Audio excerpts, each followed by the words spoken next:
반갑습니다. 부산광역시 교육청 대입지원관입니다. 오늘은 2021 대입 수시 모집 성공 전략이라는 주제로 동네 여자 고등학교 이주현 선생님께서 강의를 해주시겠습니다. 먼저 교육감님 영상 메시지를 시청하시겠습니다. 반갑습니다. 부산시 교육감 김석준입니다. 2021학년도 대입 수시 모집 대비 온라인 입시 설명회에 참여하신 고등학교 3학년 학생과 학부모님들 진심으로 환영합니다. 원래는 코로나19라는 특수한 상황 때문에 고3 학생과 학부모님들의 대입 준비가 다른 해보다 더 걱정되고 부담도 클 것으로 생각됩니다. 오늘 입시 설명회를 위해서 준비한 정보들이 대입 수시 모집 전략을 세우는데 많은 도움이 되기를 기대합니다. 대학 입시라는 큰 관문을 통과하기 위해서 힘든 과정을 이겨내고 있는 학생 여러분과 자녀 뒷바라지로 애쓰시는 학부모님들께 격려와 감사의 박수를 보냅니다. 고맙습니다. 코로나19 상황으로 인하여 대면 대학별 입학 설명회가 취소되어 안타깝게 생각합니다. 진로진학지원센터에서는 대입공감 똑똑톡 유튜브 채널을 통해 2021 학년도 수시 모집 지원 전략 및 대학별 전형 안내 설명회를 화면에 보이는 일정대로 운영하고자 합니다. 앞으로 많은 시청 부탁드리겠습니다. 그럼 강사님을 모시도록 하겠습니다.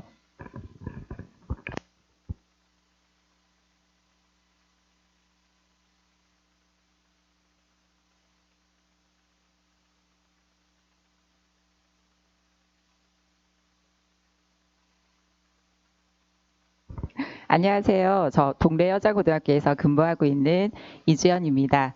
네, 아까 앞에서 장 학사님께서 말씀해 주신 대로 이후에 대학별로 서울 지역 대학과 그리고 부산 지역 대학 그리고 전형별로 또 구체적인 안내 말씀들을 계속 이어서 나가 주신다고 하셨기 때문에 오늘은 제가 전체적으로 작년 수시 모집의 부산 지역의 결과가 어땠는지 학생들과 부모님들께 한번 공유를 해드릴까 하고요. 그리고 올해 수시 모집의 특징 그리고 수시 모집 지원을 할 때 유의해야 되는 유의사항 그리고 참고 자료를 얻으실 수 있는 사이트 안내 이렇게 제가 구성을 해보았습니다. 그럼 이제 시작해 보겠습니다.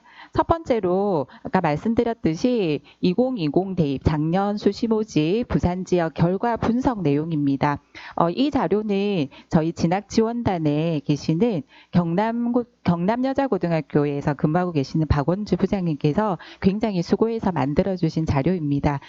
교사 선생님들께는 이 자료가 자료집에 실려서 배부가 되었는데 올해 코로나로 인해서 부모님들께는 공유를 해드리지 못하는 부분이라 오늘 이 시간을 통해서 보여드리고자 준비를 했습니다. 우선 보시는 화면은 2020 대입과 2019 대입, 그러니까 작년과 재작년 대입에서 수시 모집 전형 내 지원 비율이랑 합격 비율을 비교해 놓은 표입니다. 보시다시피 지금 2019 대입 대비해서 작년 대입인 2020 대입 같은 경우에는 학생부 교과 전형의 합격 비율도 많이 높아졌고요. 그리고 학생부 종합의 합격 비율도 다소 높아진 것을 아실 수 있을 것 같습니다.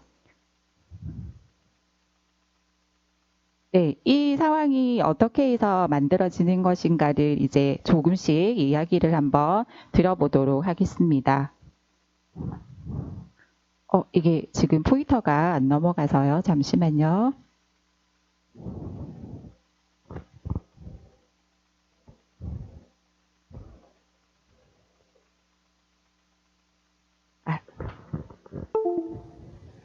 네, 지금 보시면 이제 서울 지역 주요 대학에 있어서 작년 전형별, 대학별 전형별 지원 현황과 합격 현황을 지금 보시고 계십니다.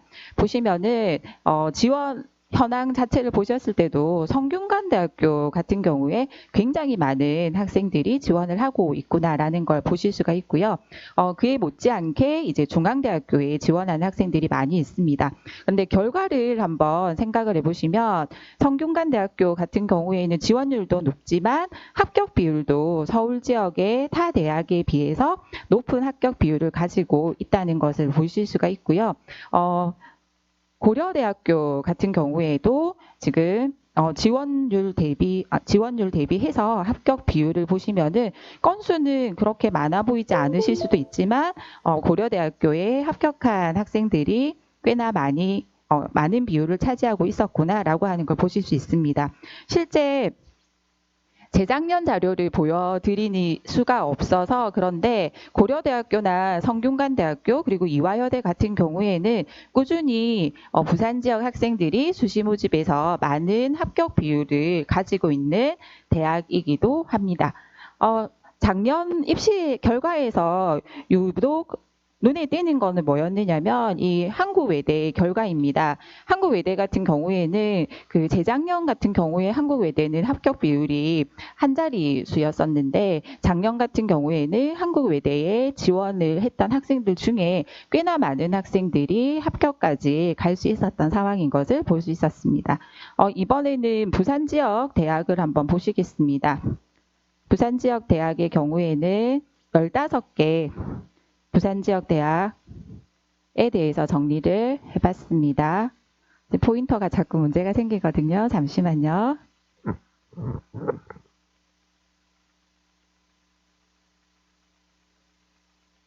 지금 이게 안 넘어가요.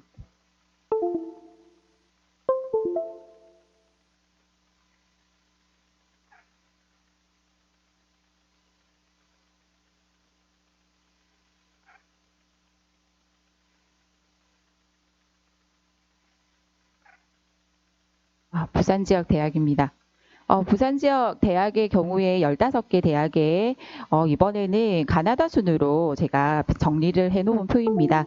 보시면 대부분의 많은 대학들에 고르게 지원들을 했구나라는 걸 보실 수 있는데 실제로 학생들이 많이 지원하고 진학을 하고 싶어하는 부산대학교라든지 그 다음에 부산교대 그리고 부경대 같은 경우에 국립대학의 경우에는 합격하는 비율이 그렇게 높지 않은 걸 보실 수가 있습니다. 그에 반해서 보시면 고신대, 동명대 또는 부산외대, 신라대, 영산대, 인제대와 같이 저희가 부산 지역 15개 대학 중에서 실제 중하위권 대학이라고 구분할 수 있는 이 대학들의 경우에는 합격 비율이 50% 이상이 되는 굉장히 높은 합격 비율을 보이고 있다는 것을 알 수가 있습니다. 실제 저희가 작년 입시가 끝나고 나서 2월 달에 추가 모집이 진행이 되었을 때 이 합격 비율이 높은 대학의 경우에는 꽤 많은 임원들이 추가 모집으로 2월이 되어서 실제로 이 대학에 진학하고자 한다면 대학에 진학을 하지 못하는 상황은 벌어지지 않았던 것 같습니다. 그렇다면 수시 모집에서의 이 높은 합격 비율을 놓고 생각해 보았을 때 수시 모집에서 지금 보여지는 고신대나 동명대, 부산외대, 신라대, 영산대, 인제대 같은 경우에는 조금 더 긴 미래를 생각을 하고 자신이 미래의 진로 비전을 가지고 설계를 하고 모집 단위를 선택을 하는 방법으로 한번 수시 모집에 지원을 해본다면 본인이 전공하고자 하는 쪽에 훨씬 더 근접할 수 있는 분위기로 갈 수 있을 것 같다라고 하는 생각이 드는 자료였었습니다. 네, 다음 자료는 이제 작년 대입에서 수시 모집 등급별 지원 유형 및 합격 현황입니다. 보시면 1.0에서부터 5.0까지의 학생들이 어떤 유형에 얼마만큼 지원하고 합격했는가를 쭉 먼저 보시는데요. 실제로 학생부 교과 같은 경우에는 확실히 내신이 가장 좋은 학생들이 합격 비율이 높은 결과로 나타나질 수밖에 없습니다. 하지만 1.0에서 1.5등급까지의 학생들 못지않게 2.0에서 2.5까지의 학생들도 교과 전형에서 많은 합격 비율을 가지고 있구나라는 걸 볼 수 있거든요. 그리고 학생부 종합 전형 같은 경우에는 역시 학교 성적을 잘 유지를 해오면서 학교 생활을 열심히 했던 그런 부분들을 가지고 주로 3.0 등급까지 학생들이 학생부 종합 전형을 많이 지원했다는 것을 볼 수가 있습니다. 네, 결과를 한번 보시면 역시 내신이 매우 높고 했던 학생들이 교과뿐만 아니라 학생부 종합에서도 합격을 많이 한 상황이 전개되었다는 걸 볼 수가 있고요. 그렇게 생각을 해본다면 대학에서 얘기하는 학생부 종합에서 학생의 학업 역량이라고 하는 것이 그래도 가장 중요한 겁니다라고 하는 말이 맞는 말일 수밖에 없겠다라는 생각이 드는 자료였었습니다. 그리고 중반쯤 가서 3.0 등급부터 4.5 등급까지의 합격한 비율도 실제 그 전후로 나타나지는 등급대에 비해서 높은 합격 비율을 가지는 것을 보면 학생부 종합 전형이라고 하는 것이 역시 정량화되어져 있는 내신에 의해서 모든 것이 결정되는 것이 아니라 조금 더 폭넓게 지원을 하고 합격을 기대해 볼 수 있는 전형이지 않을까라고 생각을 할 수 있었습니다. 논술 전형이 조금 눈여겨봐 주셨으면 좋겠는데요. 2.5 등급이 넘어가면서부터 논술은 지원자가 훨씬 더 많이 형성되는 걸 보실 수 있습니다. 그런데 합격자들을 보면은 실제 1.5 등급에서 3등급 정도까지의 학생들이 합격하는 비율에 비해서 더 많은 학생들이 지원했던 3점대 이후에 3.0 이후에 그 지원자들을 합격까지 가는 게 조금씩 수치가 현저히 떨어지게 된다는 것을 보실 수가 있거든요. 그래서 요즘 논술이라고 하는 것 예전의 논술만큼 굉장히 난이도가 있는 문제가 나오는 게 아니고 학교에서 공부를 하고 있는 그 수업 내용을 충실히 따라간 학생이라면 얼마든지 논술 작성을 할 수 있는 문제로 나오는 게 맞고요. 그러다 보니 학교의 내신하고의 연결이라든지 혹은 수능 등급하고의 연결고리가 좀 많이 형성되는 것 같습니다. 그래서 논술 전형이라고 하는 것이 뒤쪽에서도 다시 말씀드리겠지만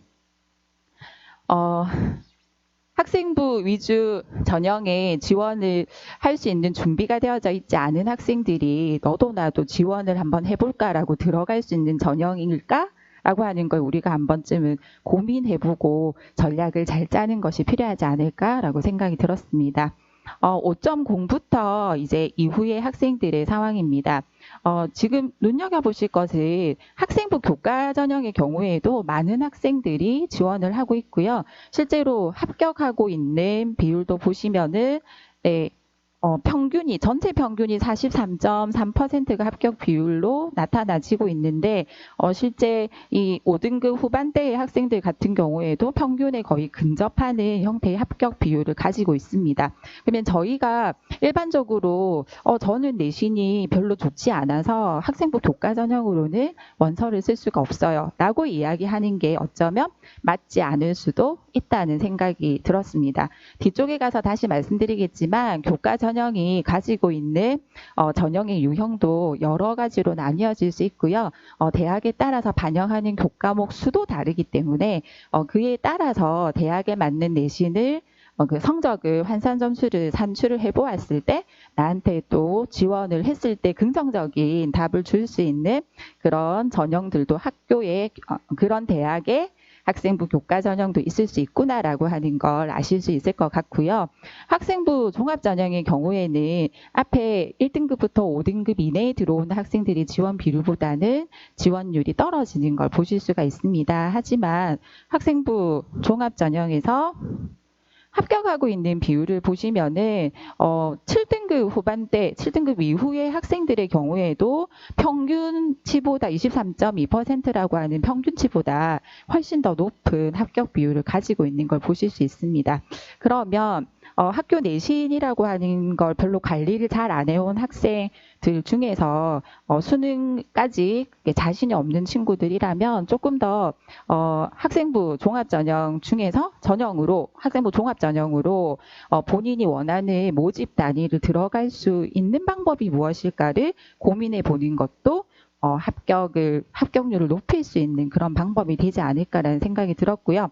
그리고 논술 전형 쪽을 보시면은 여전히 6등급 때까지도 7등급 직전까지도 논술은 지원을 많이 하고 있습니다만 합격하는 비율이 네, 0.6%에서 1.6% 정도밖에는 그러니까 나타나지 않는다는 걸 보실 수 있습니다. 그래서 논술 전형으로 너무 무리하게 6장의 카드를 다 쓰려고 하는 전략보다는 적절하게 분산시킬 수 있는 방법을 고민해야 되지 않을까라고 생각이 드는 자료였었습니다.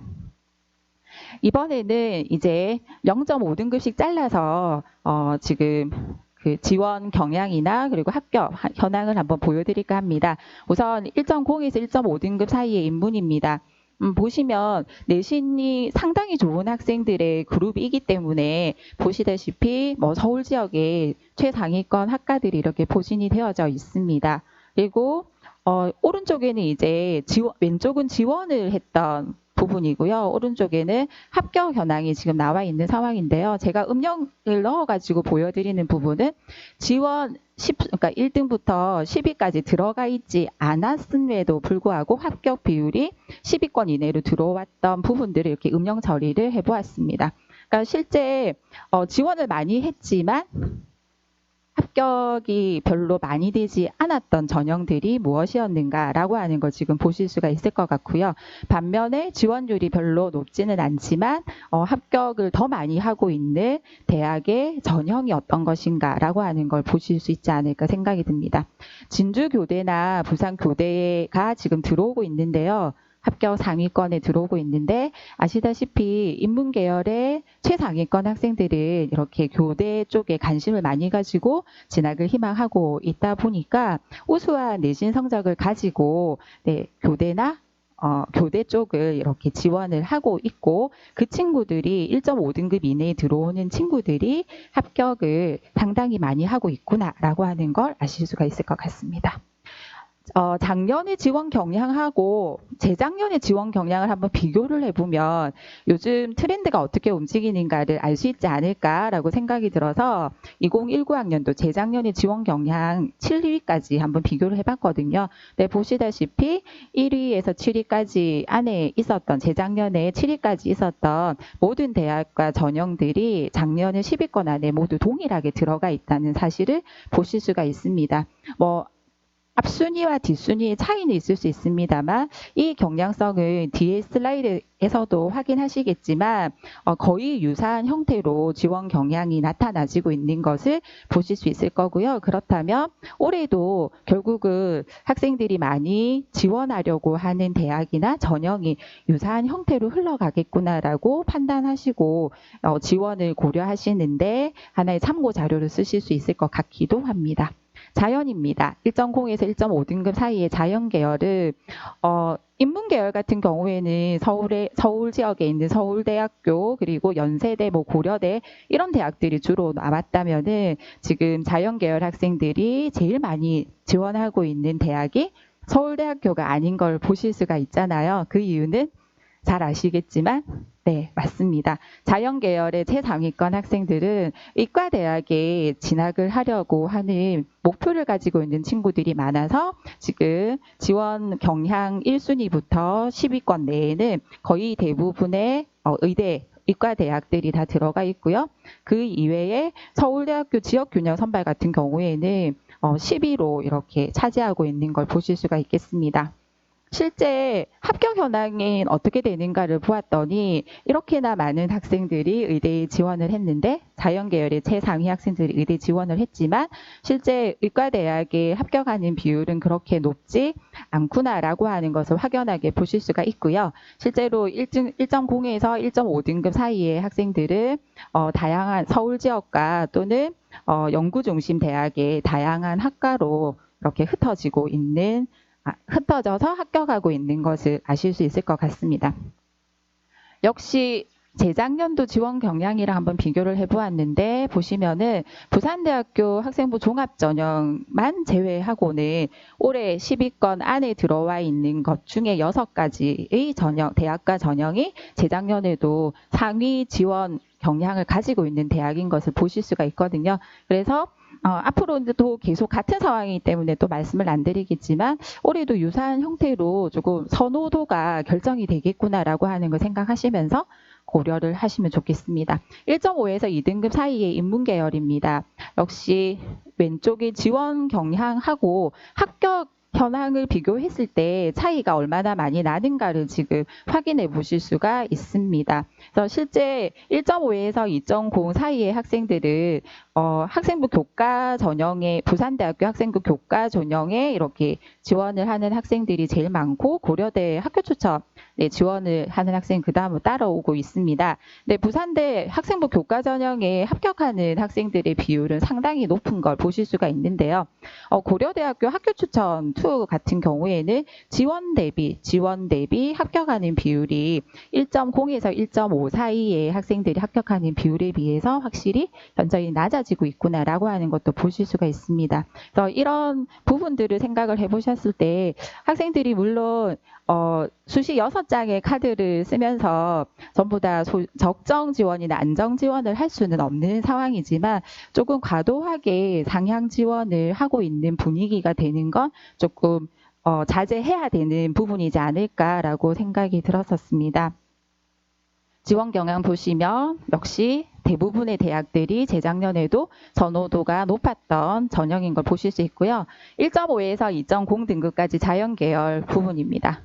역시 보시면은 10개의 지원 순위가 성향이 지원 비율이 높았던 대학과 전형 중에서 1개 부산대 학생부 종합 전형만 제외하고 나머지는 전부 다 합격 비율이 그다지 높지가 않았던 것을 보실 수 있습니다. 이 중에 한국항공대 교과 성적 우수자 전형이 어떻게 저렇게 합격 비율이 높았을까 하고 어떤 학과였을까라고 찾아보니까 그 학과가 항공운항과 조종사가 될 수 있는 그런 학과에 가고자 하는 학생이 이렇게 지원을 해서 합격을 했고요. 세종대 학생부 우수자 같은 경우에도 이 항공시스템 공학부라고 해가지고 이제 졸업을 하면 공군으로 바로 이렇게 할 수 있는 그런 전형 그 학과에 이렇게 지원을 했던 학생들이었습니다. 내신이 2.0 이내로 들어와야지 이제 합격까지 갈 수 있는 부분이었었고요. 지금 재작년에 지원 경량하고 비교해 보셔도 별반 다르지 않다는 걸 보실 수 있습니다. 여기 보시면 자연계열의 4번째에 부산대 지역인재라고 하는 부분이 보이실 겁니다. 이 부산대 지역인재가 지원율 4위에 지금 해당하는데요. 이 지역인재가 바로 의예과 전형이 해당하고요. 이때 합격하는 비율을 보시면은 6.1% 정도밖에 합격을 하지 못하고 있는 상황인 것도 보실 수가 있습니다. 그래서 부산대학교 의대 같은 경우 지역인재 의대 같은 경우는 최저가 워낙 높게 설정되어져 있기 때문에 최저를 맞춘다면 이 등급대에서도 충분히 갈 수 있지 않을까라고 생각하고 많이들 쓰고는 있는데 실제로 더 많이 떨어지고 있는 상황이라는 것도 알 수가 있기 때문에 최저를 충족하기 위해서 열심히 노력하는 게 결국 원서를 제출하고 난 뒤에 책임을 다하는 그 모습이지 않을까라고 하는 생각이 들기도 했었습니다. 2.0에서 2.5 등급까지 인문입니다. 마찬가지 상황인데 놀라운 것은 2.0에서 2.5 등급 사이의 인문 계열 학생들은 중앙대 다빈치 인재 전형에 지원을 많이 했습니다. 근데 합격 비율이 제로입니다. 그렇다면 일반적인 일반계 고등학교 학생들의 경우에 이 중앙대 다빈치형 인재 전형 같은 경우는 2점대를 넘어서게 되면 아무래도 합격까지 가는 게 조금 힘들어지는 시점이구나라고 하는 것도 생각을 한번 해볼 수 있을 것 같고요. 경희대 네오르네상스 전형입니다. 경희대 네오르네상스 전형도 상당히 많이 지원을 하는 데 비해서 합격 비율이 6.8%밖에 지금 안 되고 있거든요. 그래서 우리가 알고 있듯이 학생부 종합전형이라고 하는 것이 내신 성적에 의해서 결정되는 것이 분명히 아니기 때문에 나의 성적이 2점대에서 2.5 등급 이내 정도 성적이니까 중앙대나 경희대 같은 정도의 서울 지역 대학은 내가 학생부 종합전형으로도 어떻게 해볼 수 있지 않을까라고 막연한 생각을 해서는 안 되지 않을까. 역시 학생부 종합전형이기 때문에 자신의 하고자 하는 바에 대한 스토리가 그 대학에 평가하는 사람에게 잘 전달될 수 있는 서류의 상황이 내가 갖추어졌는가라고 하는 것도 잘 고민을 해보고 지원을 했으면 좋겠다라는 생각이 들었습니다. 건국대 KU 자기 추천도 마찬가지입니다. 합격 비율이 그다지 높지 않은 상황이 인문 계열에서 2.0 등급을 넘어가면 나타나기 시작하고 있습니다. 보시면 역시 지원하고 있는 대학 중에서 부경대 교과 성적 우수 인재 전형을 제외하고는 모두 지원율이 높지 않은 형태에서 합격이 지금 되고 있고요. 또 서울 지역의 대학이나 부산대학교 정도의 그 합격한 비율보다는 아무래도 부산에 있는 동아대나 부경대 또는 거점국립대학인 경상대 쪽에 합격하는 비율이 훨씬 더 높게 형성이 되는 지금 성적군이구나라고 하는 걸 보시고 계십니다. 지원 경량 역시 비슷하고요. 자연계열입니다. 2.0에서 2.5등급까지 자연계열.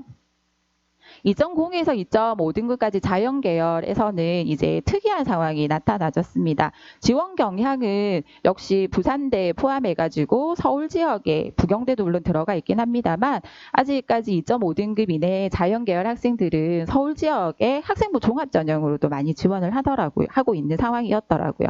그런데 합격하는 부분을 보시면 합격 비율이 제일 높은 무려 100%가 되는 부분이 부산 가톨릭대 교과 성적 우수자 전형으로 나왔었습니다.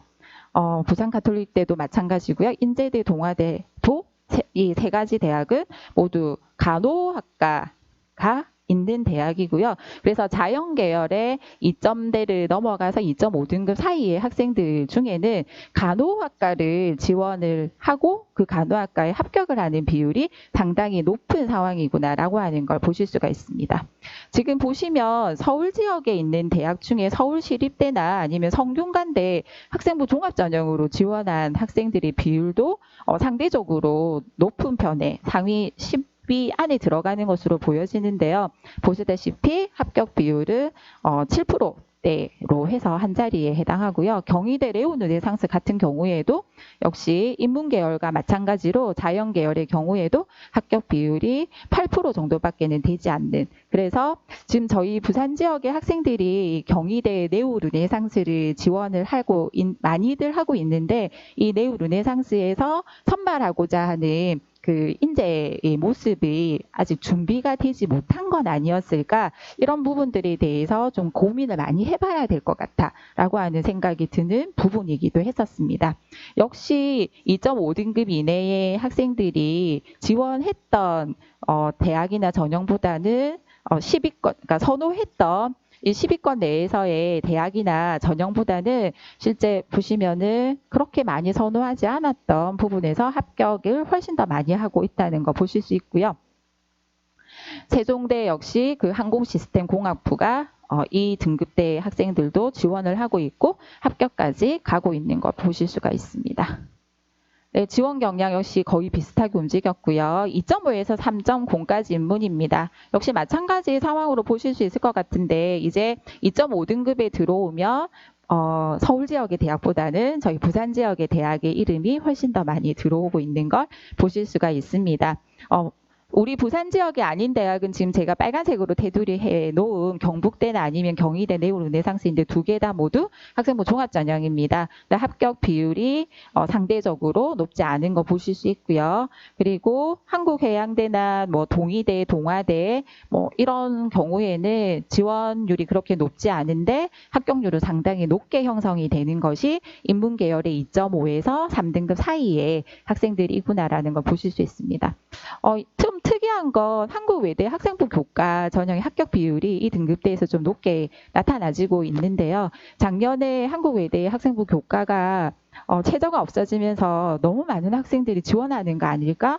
라고 하는 걱정을 좀 했었는데 오히려 반대의 상황이 벌어지면서 한국외대에 이전 같으면 합격하지 못할 정도의 성적의 학생들이 합격을 하는 사례가 실제로 많이 벌어지기도 했었거든요. 그런 현상이 저희 부산 지역 학생들한테서도 일어났었던 것 같습니다.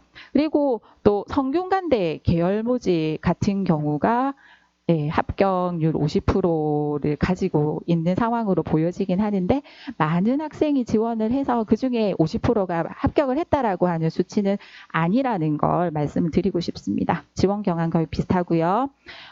자연계열입니다. 3등급까지의 자연계열 학생 역시 인문 학생들과 마찬가지로 계속해서 부산 지역의 대학의 전형들에 지원을 하고 있는데 경북대학교의 논술 전형으로 같이 지원하는 경향성이 지금 나타나지고 있습니다. 근데 합격 비율이 그렇게 높지가 않고 있죠. 네, 경북대 논술은 쓰기는 했지만 합격 비율은 그렇게 높지가 않고요. 부산대학교 논술 전형 같은 경우에도 경북대 논술보다는 합격 비율이 높지만 다른 타 부분에 비해서는 그렇게 합격 비율이 높지 않다라고 판단할 수 있을 것 같습니다. 따라서 우리 그 부산 지역에 내신 3등급 이내에 들어오는 자연계열의 학생들이 이 부산대나 혹은 경북대 논술 전형이라고 하는 것에서 출제가 되는 수학을 거의 감점 없이 완벽하게 풀어내고 나올 수 있는 상황인가에 대한 생각도 한번 해보게끔 했고요. 또 부산대 같은 경우에는 굉장히 그 높은 수능 최저 학력 기준을 가지고 있는 대학이기 때문에 그 수능 최저 학력 기준의 충족 여부를 혹시 맞추지 못한 건 아닐까라고 걱정이 되는 부분이기도 했습니다. 역시 9개의 이 모집 단위가 지원율 높은 부분에서는 빠져 있었던 부분이고요. 실제 지금 들어와 있는 요 9개 중에서 많은 대학들이 간호학과를 가지고 있는 대학들인 것을 여러분들도 아실 수 있을 겁니다. 3.0에서 3.5등급 사이의 인문계열 학생들의 상황입니다. 역시 마찬가지 방법으로 지원율은 높은데 합격 비율이 낮은 전형이 어떤 것일까 이제 생각을 해봤더니 부산대학교 학생부 교과고 학생부 종합전형이 지원율은 높았지만 합격 비율이 그다지 높지 않은, 그리고 부경대학교의 교과성적 우수 인재 전형 두 전형하고요. 학교생활 우수 인재 전형까지 해서 부경대학교에 굉장히 적극적으로 지원을 하고 있는 상황인 것이 보여집니다. 뿐만 아니라 3.0에서 3.5등급 사이의 학생들을 동아대 같은 경우도 동아대가 운영하고 있는 세 개의 모든 전형에 전부 다 그 지원을 많이 하고 있는 성적대라는 것을 아실 수 있을 것 같습니다. 하지만 합격 비율이 어느 정도로 높은가 하고 보니까 실제로 합격 비율이 그 지원율에 비례해서 높은 전형은 동아대 교과성적 우수자 전형이나 한국해양대 교과성적 우수자 전형이 그렇지 부경대학교 같은 경우에는 합격률이 그렇게 높지 않은 상황인 것을 알 수가 있습니다. 따라서 인문계열 학생들 같은 경우에는 3.0 등급을 이제 넘어서기 시작하면 부경대학교의 교과 전형이라든지 아니면은 학생부 종합 전형에서 합격까지 기대하는 게 조금씩 더 힘들어지는구나라는 상황을 아실 수가 있고요. 자연계열 같은 경우에도 지원하는 대학들을 보니까 여전히 부산대학교에 지원을 하고 있고 많이들 하고 있고 또 논술 전형 같은 경우도 많이 하고 있습니다. 하지만 합격 비율은 여전히 낮은 상태라고 하는 걸 보실 수가 있습니다. 네. 이제 3.0에서 3.5등급 사이가 되면 자연계열에서는 간호학과를 가지고 있는 전문대들이 이렇게 합격률이 높은 대학으로 들어오기 시작합니다. 그래서 실제로 많은 학생들이 간호학과에 진학을 하고 싶어 하고 있고요. 그 간호학과에 진학하기 위해서는 이 3.0에서 3.5등급 사이의 학생들은 이제 전문대학에서 4년제 학사학위를 받을 수 있는 간호학과부터 지원을 하고 있는 상황이라는 걸 아실 수가 있겠습니다. 인문계열의 경우에 여전히 부산대학교는 원서를 많이 쓰는 대학으로 들어와 있고요. 하지만 합격 비율을 보시면 0%는 아닙니다. 그 이유는 부산대 같은 경우는 매우 높은 수능 최저 학력 기준을 적용을 하고 있다 보니까 수능 최저 학력 기준을 충족을 하면 내신이 조금 낮은 상황이 되더라도 합격까지 가는 경우들이 실제로 있고요. 그걸 기대하면서 학생들이 지원을 하고 합격을 하기도 하는 그런 상황으로 판단하시면 될 것 같습니다.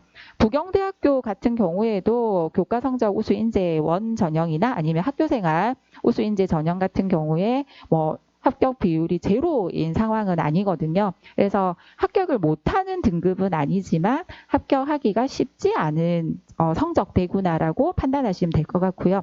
하지만 오히려 동아대학교 교과 성적 우수자 전형이나 아니면은 동의대 교과 전형이나 경성대 교과 전형 같은 경우에는 지원을 하게 되면 상당히 높은 비율로 합격까지 진행이 되는 등급대인 것을 아실 수가 있을 것 같거든요. 그러면 이런 그 동아대나 동의대나 경성대학교에서 안정 지원을 하나 잡으면서 나머지 지원을 고려해 볼 수 있는 등급대이진 않을까라고 생각을 할 수 있었습니다. 자연계열입니다. 자연계열 역시 여전히 4등급까지 부산대학교에 쓰고 있고 부산대학교에 합격하는 비율 여전히 있습니다. 역시 수능 최저를 충족할 수 있으면 부산대학교는 4.0 등급까지도 합격까지 갈 수 있구나라는 거. 그리고 부경대 교과 성적 우수자 전형이나 학교생활 우수인재 전형 같은 그 부경대학교에서 그 운영하고 있는 학생부 위주 전형 3가지에도 지원율이 높은 이 등급대가 3.5에서 4.0 등급까지입니다. 하지만 지원율 대비 합격 비율은 현저히 떨어지고 있는 상황이기 때문에 이런 부분들을 잘 고려를 해서 조금 더 안정적인 지원과 더불어 부산대학교나 부경대학교에 지원할 수 있도록 하는 것이 좋지 않을까라는 생각이 들고요. 역시 네, 경남정보대라든지 춘해보건대 같은 간호학과가 있는 이런 전문대학이 여전히 들어오고 있습니다. 지원 경향 비슷하시고요. 4.0에서 4.5 등급도 마찬가지입니다. 역시 부산대학교에 지원을 하고 있고요. 합격까지 안 되는 건 아닙니다. 수능에 자신이 있는 친구라면 네, 한 장 정도는 쓸 수 있는 것 같습니다. 하지만 높은 가능성을 가지고 있다라고 판단하기는 어렵기 때문에 여기 이 내신 등급을 가지고 있는 학생들이 이 전형으로 너무 많이 모여서 이 지원을 하게 되면 6장의 카드가 좀 아까워지지 않을까라고 살짝 걱정이 되기 때문에 앞뒤를 조금 잘 살펴봐야 되지 않을까 싶고요. 지원 대학에 비해서는 합격하는 대학의 지금 라인이 4.0에서 4.5 등급 사이에서는 달라지고 있는 걸 지금 보실 수가 있습니다. 네, 그 다음은 그게 보여야 되는데 오늘 포인터가 말을 잘 안 듣습니다. 지원 경향은 보시면 역시 마찬가지 상황으로 전개가 되기 때문에 네, 안 넘어가네요. 잠시만요.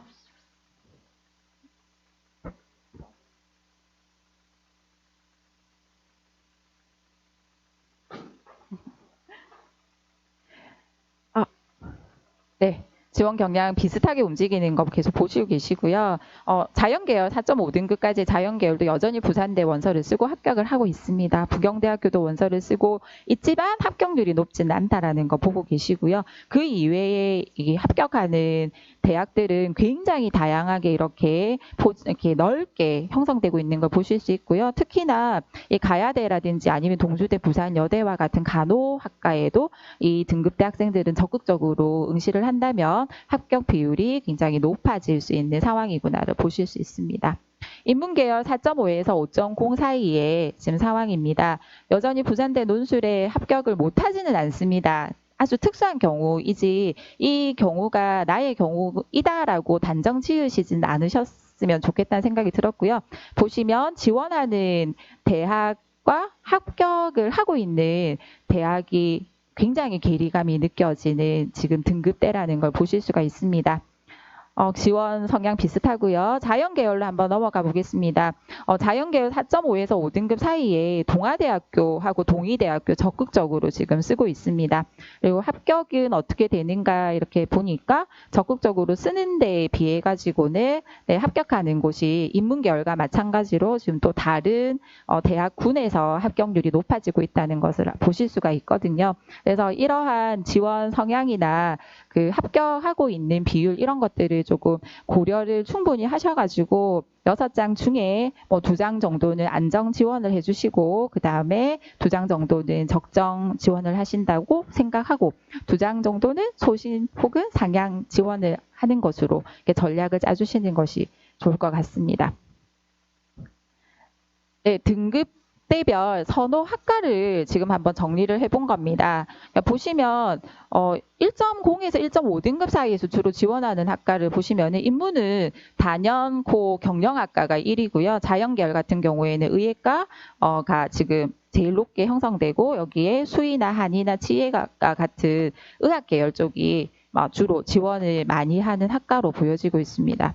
1.5에서 2.0대로 지금 들어가 보니까 여전히 인문 같은 경우에는 경영학과를 가장 선호하고요. 자연계열 같은 경우에도 마찬가지로 이렇게 의예과, 지예과, 한의예과, 수의예과 같은 의치한 계열 쪽으로 지원율이 높은 걸 아실 수가 있겠습니다.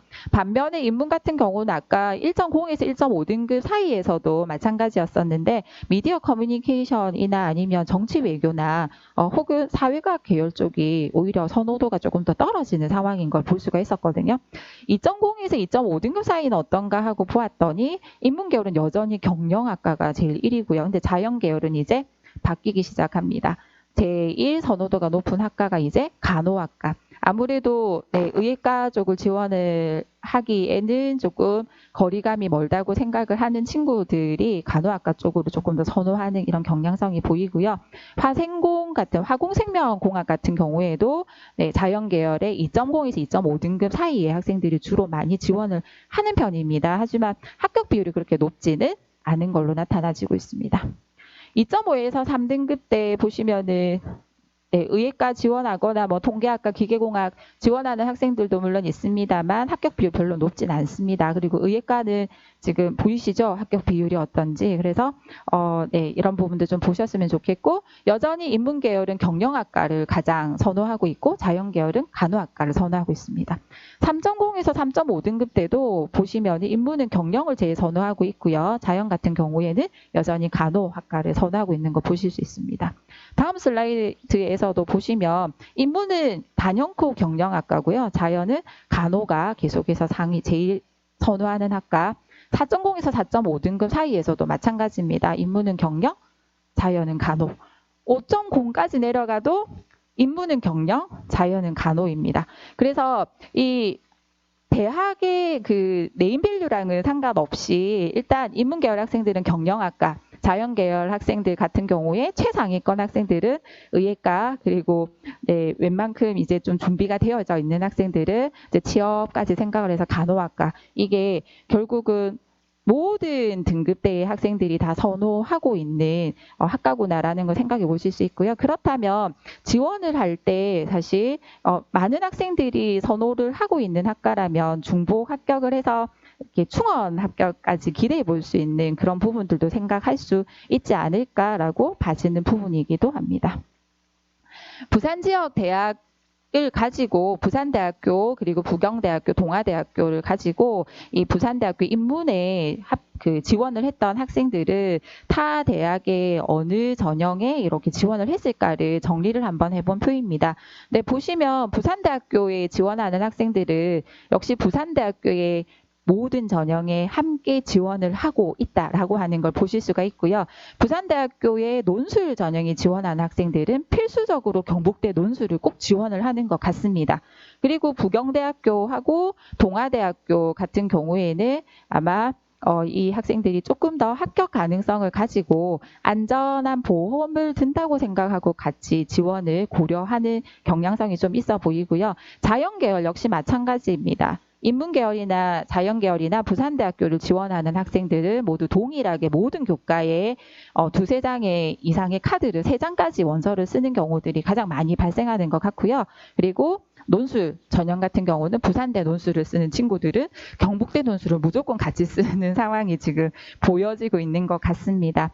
비슷한 난이도의 논술 문제가 이제 출제가 되기도 하고 하지만 수능 최저가 조금 다르게 형성이 되는 부분이라서 부산대 논술을 응시하는 친구들이 경북대 논술을 같이 응시를 하고 둘 다 혹은 둘 중에 하나의 합격증을 받아드는 경우들이 많이 일어나기는 한 부분입니다. 이제 부경대학교 한번 보겠습니다. 부경대학교 역시 부경대학교를 지원하는 학생들은 2장 정도는 부산대학교에 같이 지원을 하고 있는 것을 보실 수가 있습니다. 그러면서 부경대학교에 또 다른 2개의 전형에 동시에 지원을 하는 경향성이 상당히 높고요. 역시 부경대학교 지원하는 학생들은 부산대뿐만 아니라 동아대학교까지 이제 범위를 조금 넓혀서 함께 지원을 하고 합격을 하고 있는 상황을 보실 수가 있습니다. 자연도 마찬가지 상황입니다. 인문과 자연이 좀 다르게 움직이지 않을까라고 생각하면서 이 표를 보았는데 인문이나 자연이나 좀 전에 말씀드렸던 것과 동일한 상황으로 부경대를 지원하는 친구들은 부경대를 기준으로 해서 부산대 그리고 동아대를 같이 고르게 지원을 해보는 경향성이 가장 많구나라는 거 보실 수가 있고요. 동아대학교 같은 경우는 이제 조금 상황이 달라지는 것 같습니다. 동아대학교도 교과 전형 하나에 학생부 종합전형 2개를 운영하는 대학인데요. 보시면은 동아대학교는 이 3개 전형에 모두 함께 지원하는 학생들도 많구나라고 하는 걸 이 표를 통해서 보실 수 있고요. 이제 동아대를 지원하는 학생들은 부산대보다는 부경대를 같이 지원하거나 혹은 경성대나 동의대를 함께 지원하는 학생들이 점점 보이고 있다라고 하는 차이점을 보실 수가 있습니다. 자연계열의 상황은 어떤가 하고 보면은 자연계열도 역시 별로 다르진 않습니다. 그래서 이 부산 지역에 있는 부산대학교, 부경대학교, 동아대학교 같은 경우를 대학을 주로 지원을 하고자 하는 친구들 같은 경우에는 한 대학에 2장 내지는 3장의 카드를 중복해서 지원을 하고 있는 상황이 많이 일어나고 있구나라고 생각하실 수 있을 것 같습니다. 여기까지가 작년 대입 2020 수시 모집 지원 경량과 합격 경량 분석 자료를 보여드렸습니다. 이제부터는 2021 대입의 수시 모집 특징에 대해서 빠른 속도로 한번 진행을 해보겠습니다. 가장 큰 화두는 아시다시피 이 학생 수의 감소입니다. 작년 3학년들 같은 경우에도 전년도에 비해서 꽤 많은 학생 수가 이렇게 줄어들었었는데 올해 역시 마찬가지로 작년에 못지않게 이렇게 학생 수가 줄어든 상태로 학생들이 입시를 지금 준비를 하고 있습니다. 근데 여기서 조금 눈여겨봐야지 되는 건 어떤 부분이냐면 이 빨간색으로 제가 표시를 해놓았는데 작년에 재학생 수는 줄어들었지만 수능 응시자 수는 그 전년도에 비해서 크게 차이가 나지 않았다는 점입니다. 실제 조금 이따가 다시 말씀드릴 텐데 실제로 이렇게 학생 수가 줄어들게 되면 당장 학생 수 대비 100분위를 계산을 해서 100분율을 계산을 해가지고 석차 등급이 나오게 되기 때문에 아무래도 1등급을 받는 숫자도 줄어들고 2등급 받는 숫자는 더 줄어들 수밖에 없지 않습니까? 그래서 이 내신 성적이 하락이 되는 결과는 자연스럽게 일어날 수밖에 없을 텐데 작년에 그래서 저희 부산 지역의 선생님들께서 이제 도와주셔가지고 이렇게 부산 지역 학생들의 전년도 대비, 그러니까 재작년 3학년 학생과 작년 3학년 학생들의 내신 성적이 어느 정도의 차이가 일어날까를 한번 이렇게 수합된 자료만 가지고 비교를 해본 표입니다. 보시면은 네, 이렇게 2019 학년도에 464등에 해당하던 자연계열 학생은 2등급이었는데요. 2020 학년도에 464등에 해당하는 학생의 내신 2.1등급으로 나타나지는 상황을 볼 수가 있었습니다. 뿐만 아니라 지금 1200등 가까이에 있는 자연계열 학생이 2019 학년도에는 2.8등급으로 나타나진 학생인데 실제 작년 같은 경우에는 3등급으로 0.2등급이 이렇게 떨어지는 상황이 이 데이터를 통해서도 나타나시더라고요. 그래서 그렇다면 상위 등급에서 0.1에서 0.2등급 정도의 이런 차이가 난다면 4등급대나 5등급대로 가면 이보다 훨씬 더 등급의 차이가 날 수밖에 없겠다라고 예측할 수 있었고요. 실제로 그래서 이런 자료들이 나오기도 했었습니다. 올해 3학년이 해당하는 게 여기 있죠. 올해 3학년이 작년 3학년 대비 인원수가 또 줄어든 것을 생각을 해본다면 2점대 정도에서는 한 0.1등급 정도 선에서 내신이 조금 떨어지지 않을까라고 보기도 하고요. 그리고 4등급대가 되면은 0.2등급에서 0.3등급 정도, 뭐 심하게 0.4등급 정도도 떨어질 수도 있겠다라고 생각을 하실 수 있습니다. 그렇다면 전년도의 입시 결과를 이제 참고 자료로 보실 텐데 그 입시 자료에서 보여지는 합격자, 작년의 합격자의 뭐 평균 내신이라든지 이런 걸 보실 때 그냥 나와 있는 수치 그대로로 해석하시는 것이 아니라 올해 학생들이 수가 줄어들어서 나타나질 수 있는 이런 변화를 조금 더 반영을 하셔가지고 0.1에서 한 0.23등급 정도까지는 여유를 가지고 한번 생각을 해보시는 것도 소신 지원에는 충분히 도움이 되지 않을까라고 생각이 들었었습니다. 그리고 실제 수능 응시자 수의 변화가 별로 없었다는 거. 이 얘기는 아시다시피 졸업생이 더 많이 수능 시험을 친다는 뜻이기도 하거든요. 그러면 졸업생들 같은 경우는 수능을 4년이나 5년이나 준비했던 친구들이고요. 우리 재학생들 같은 경우에는 학교 생활을 하면서 과정중심 평가라든지 이런 것 때문에 또 집중적으로 수능 준비를 하는데 방해 요소라고 할 수 있는 것들이 있기 때문에 그렇다면 수능을 생각을 해봤을 때 졸업생들 대비 좋은 성적이 안 나올 가능성이 더 많다고 결론이 내려질 수밖에 없습니다. 그러니 실제 졸업생들, 상위권 졸업생들이 더 많아지는 현상이 일어나면서 수능 최저 학력 기준을 충족하기가 또 더 쉽지가 않은 상황이 될 수도 있겠구나라고 하는 생각으로 이어질 수 있겠고요. 그래서 내신 성적뿐만 아니라 수능 최저 학력 기준을 충족하지 못해서 내신이 좋지 않아서가 아니라 수능 최저 학력 기준 충족하지 못해서 합격증을 받아들지 못하는 가능성도 충분히 우리가 생각해야지 되는 부분이기 때문에 조금 더 무게의 중심을 수시 모집에다가 실어줘야지 되고 길게 수능 준비에도 차질이 없도록 해줘야 되는 이런 상황에 우리가 놓여 있다라고 생각을 하셔야 될 것 같습니다. 실제로 이 자료는 보시면 어느 고등학교, A 고등학교에서 남녀공학 고등학교에 계시는 선생님께서요, 남학생하고 여학생 수가 딱 반반이고 인문 자연도 딱 거의 반반으로 나뉘어진 학교라고 하시더라고요. 그래서 전년도하고 올해 3학년하고의 그 3학년 1학기까지의 평균 등급을 가지고 비교를 이렇게 해 보셨더라고요. 네, 지금 3학년은 2015 개정교육과정을 적용을 받는 첫 해입니다. 2015 개정교육과정의 기본 취지가 선택 과목이지 않습니까? 그러니 소수의 인원이 선택을 해서 과목이 개설이 되고 그 소수의 인원 중에 역시 4%가 1등급, 11%까지가 2등급 이렇게 석차 등급을 내는 구조이다 보니까 거기에다가 또 예전 같으면 작년까지는 인문계열 학생들과 자연계열 학생들의 수학 과목이 2학년 때부터 아예 따로따로 운영이 되었었거든요. 그런데 올해 3학년 같은 경우에는 수학 1이나 수학 2와 같은 공통 과목의 경우에는 인문계열과 자연계열 학생들이 따로 이수를 하는 것이 아니라 같이 이수를 하게 되면서 인문계열 학생들이 자연계열 쪽에서 공부하고 있는 학생들보다 수학 성적이 잘 나오지 못하는 이런 경우들이 실제로 발생을 하기도 했더라고요. 그래서 인문 쪽의 학생들이 가지고 있는 성적 차이하고 자연계열 쪽의 학생들이 가지고 있는 성적 차이를 이렇게 계산을 한번 해보았더니 마이너스 부호가 보이는 지금 빨간색으로 음영 처리해 놓은 것이 성적이 작년 대비 떨어지고 있다라는 뜻이고요. 빨간색이 아니고 흰색으로 그냥 남겨놓은 것은 성적이 작년보다 더 좋아졌다라고 하는 뜻으로 해석하시면 됩니다. 자연계열의 최상위 학생들은 전년도 대비 더 좋은 성적이 지금 나타나지더라라고 보고 계시는 거고요.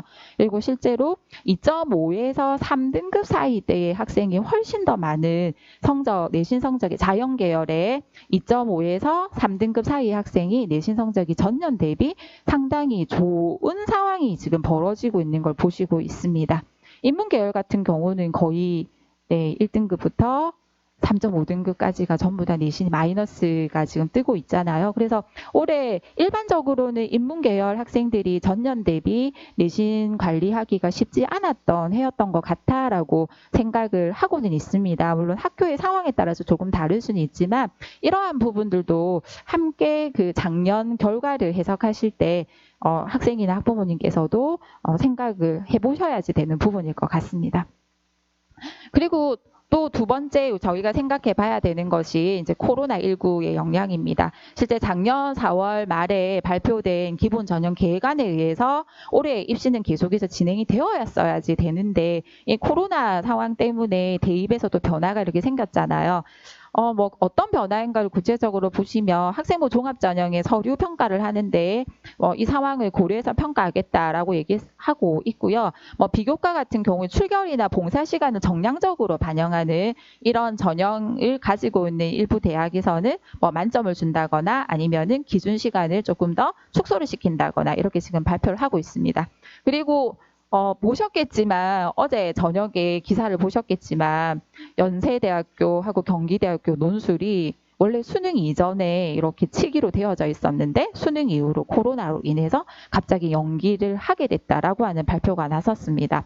그래서 지금 이런 대학들이 실제 연세대 경기대뿐만 아니라 또 여러 대학들이 이 대학별고사의 시기를 수능 이후로 늦추고자 하는 그런 의견들을 많이 내고 있다고 하면서 기사에 보니까 다음 달 중으로 어디가에 공개를 할 예정이다라고 대교협에서 발표를 했습니다. 그래서 지금 현재 발표된 일정들도 최초 일정하고 다르게 지금 변경이 된 부분들이 정말 많은데요. 다음 달 중에 발표하겠다라고 했으니까 또 변경될 가능성에 대해서는 저희가 생각을 대비는 하고 있어야 되지 않을까라고 생각이 드는 부분이었고요. 그래서 이 변경되는 일정에 대해서도 좀 관심을 많이 가지고 들여다보아야 되지 않을까라고 생각이 듭니다. 그래서 지금 정도면 학생들이 이제 수능에 조금 더 박차를 가해서 이렇게 가야 되는 정도인데 이 일정이 하나 이렇게 일정 하나도 정확하게 딱 못 박혀 있지 않은 이런 어수선함이 학생들이 수능을 준비하는데 입시를 준비하는데 마이너스 요소가 될까봐 저도 걱정이 좀 많이 되긴 합니다만 또 한편 다르게 생각해 보면 이 와중에 내가 중심을 잃지 않고 갈 수만 있다면 훨씬 더 좋은 상황을 만들 수도 있겠다라고 생각을 할 수 있지 않을까요? 그래서 지금 보고 있는 학생들 같은 경우라면 네. 중심을 잃지 않고 내가 뚝심 있게 정시까지 쭉 공부를 열심히 하겠다. 수능까지 공부를 열심히 하겠다라고 생각하시고 준비를 해주시면 좋을 것 같습니다.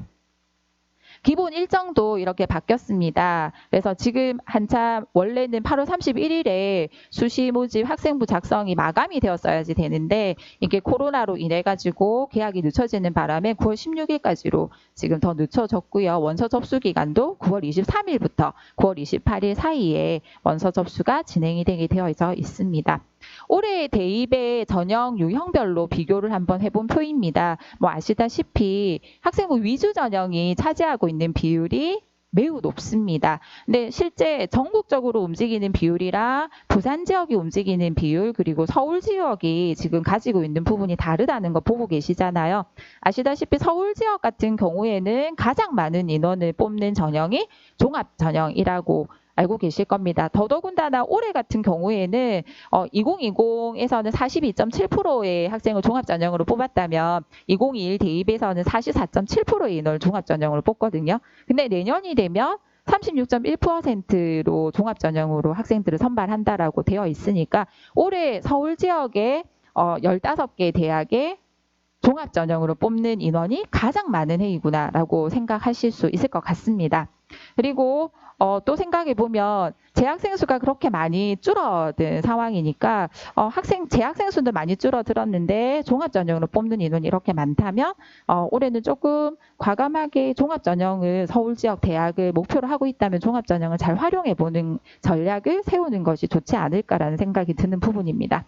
종합전형 다음으로는 많이 뽑는 전형이 이제 정시일 거고요. 서울 지역은. 그리고 논술 전형. 그래서 서울 쪽을 생각하는 친구들은 수시 모집에서 종합 전형과 논술 전형이라고 하는 두 개의 전형을 타겟으로 가지고 계실 겁니다. 이 고려대학교가 올해 가장 큰 변화를 가지고 있는 서울 지역 대학인데요. 보시다시피 이 고려대학교는 학생부 교과 전형으로 작년에는 10.5%의 학생밖에 안 뽑았는데 28.3% 학생을 뽑습니다. 아시다시피 작년에 교과 전형과 종합 전형으로 흩어져 있던 학교 추천 1, 2 전형을 학생부 교과 전형으로 학교 추천 전형으로 통합해서 고려대학교는 올해 운영을 하고요. 그러다 보니까 보이시는 것처럼 종합 전형이 전년도 대비 많은 비율이 지금 적은 상황이구나라는 거 보실 수가 있겠습니다.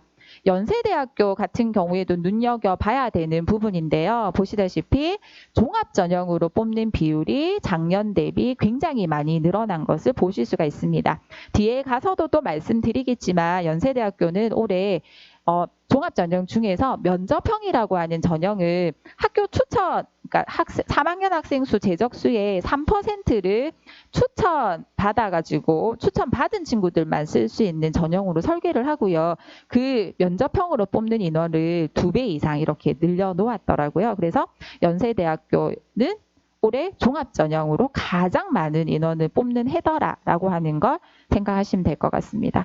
연세대학교는 보시다시피 이 논술 전형으로 뽑는 인원을 작년 대비 대폭 줄였습니다.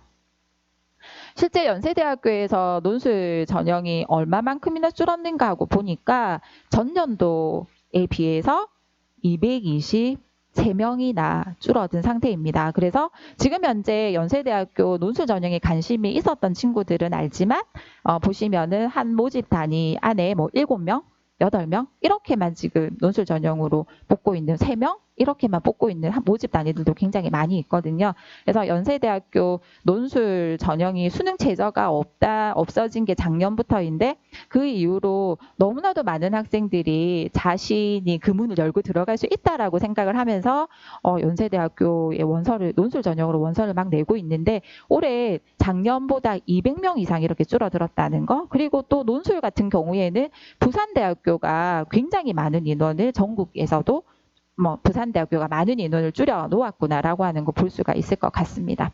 부산 지역입니다. 부산 지역은 보시면은 교과 전형으로 뽑는 비율이 가장 높다는 거 보시고 있고요. 두 번째로 많이 뽑는 전형이 바로 종합 전형입니다. 그리고 이제 정시 같은 경우에 부산대, 부산교대, 한국해양대, 부경대와 같은 이 국립대학이죠. 부산에 있는 국립대학의 경우에는 정시로 선발하는 비율이 30% 조금 가까이 되고 있구나라고 하는 걸 지금 표로 보시고 계십니다. 하지만 부산 지역 대학에 있는 이 4개 국립대를 제외하고는 20% 이상의 정시를 선발하는 대학이 하나도 없습니다. 이 말인즉슨 대부분의 부산 지역의 이 국립대 4개를 빼고 나면 대부분의 대학들은 수시 모집에서 80% 이상의 학생들을 선발을 하고자 지금 하고 있다는 얘기고요. 서두에도 말씀드렸지만 이 2월 달에 추가 모집을 했던 부산 지역의 대학들이 상당히 많이 있었습니다. 그리고 결국은 충원을 다하지 못했던 대학들이었었거든요. 그러면 정시까지 인원들을 많이 남겼을 때 더 많은 학생들을 충원할 수 없다라고 하는 판단하에 부산 지역의 중하위권 대학들이 수시 모집에서 상당수의 학생들을 먼저 뽑고 가고자 하는 전략을 지금 가지고 교과 전형과 종합 전형으로 이렇게 분포를 했구나라고 생각을 해주셨으면 좋겠고요. 그래서 올해 부산 지역 대학들의 큰 변화는 모집 단위가 신설되거나 통폐합되거나 하는 경우들이 굉장히 많이 생겼습니다. 그래서 학생들이 선호하는 그 전공 중심으로 해서 새로 신설학과도 만들기도 하고요. 또는 통폐합을 해가지고 학생들한테 조금 더 원하는 공부를 대학에서 할 수 있도록 이렇게 대학에서도 분위기를 바꾸고 있더라고요. 그래서 아까 앞에서도 말씀드렸지만 부산 지역의 이 중하위권 대학 같은 경우를 생각을 한번 해보신다면 앞으로 조금 더 먼 미래를 내다보시고 전공이라고 하는 것을 놓고 한번 면밀히 검토해 보시고 만약에 내가 원하는 전공이 이 대학에 있다면 수시 모집에서부터 좀 적극적으로 한번 지원을 해보시고 그 대학으로 들어가시는 편이 더 좋은 부분이지 않을까라고 생각이 들었습니다. 부산대학교 같은 경우 조금 특이한 게 아까 앞에서도 말씀드렸지만 종합전형이 줄어들 것 같았는데요. 올해부터 부산대학교 종합전형이 다시 늘었습니다. 이 늘어난 인원들이 다 어디에서 왔을까요? 네, 맞습니다. 논술 전형이 줄면서 그 인원들이 종합 전형 쪽으로 이동을 했구나라고 하는 부분들이 보이거든요. 더 뒤에서도 다시 말씀드리겠지만 이렇게 부산대학교가 구성이 되어 있다 보니까 실제 작년에는 종합 전형으로 뽑지 않았던 모집 단위가 올해 종합 전형으로 학생을 선발하고 있고요. 작년에 논술로 학생을 선발했던 모집 단위가 올해는 논술 전형으로 학생을 선발하지 않는 이런 변화들도 생기고 있습니다. 그래서 나중에 그 지원을 희망하고 있는 대학의 모집 요강을 보실 때 올해 것만 보시지 마시고 전년도 모집 요강이랑 같이 비교해서 한번 보신다면 어떤 변화가 지금 찾아와서 어떤 걸 고려해 봐야 되겠다라고 하는 생각까지 하실 수 있지 않을까 생각이 들었습니다. 경성대학교 같은 경우가 지금 보시면 교과 전형이 이렇게 많이 늘고 정시를 대폭 줄였습니다. 이 얘기는 경성대학교의 경우에도 정시로 학생들을 많이 남겨놓는 것 대학을 위해서 별로 좋지 않겠다라고 판단했을 것 같고요. 실제 그래서 경성대학교도 올해 신설되는 매력적인 모집 단위들이 좀 있더라고요. 그런 신설 학과들에 대해서도 관심을 좀 가져봐 주시면 좋겠고요. 고신대 같은 경우에는 정시 인원을 줄이면서 종합 전형으로 뽑는 인원을 또 많이 충원을 지금 해놓았습니다. 그래서 고신대학교가 학교 규모는 작습니다만 또 그 학교 안에서 그 구성원들끼리 가질 수 있는 또 그런 부분들이 또 장점으로 작용하기도 하더라고요. 그래서 그런 부분들도 한번 검토를 같이 해보시고 조금 해안을 가지셨으면 좋겠다라는 생각이 들었습니다.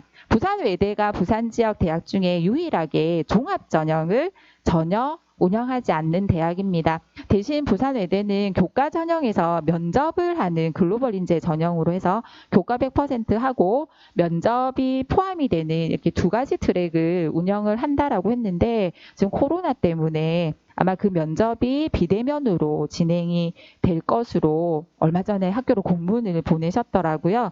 그렇게 되면 비대면으로 진행되는 면접에 의해서 그 면접이 얼마만큼 당락의 영향력을 가질 수 있을까라고 하는 게 조금 걱정이 되긴 합니다만 이 부산외대는 종합 전형으로는 선발하지 않고 있기 때문에 만약에 부산외대를 생각하는 친구들의 경우에는 면접이 있는 전형도 한번 검토해 보시는 게 좋지 않을까라는 생각이 들었습니다.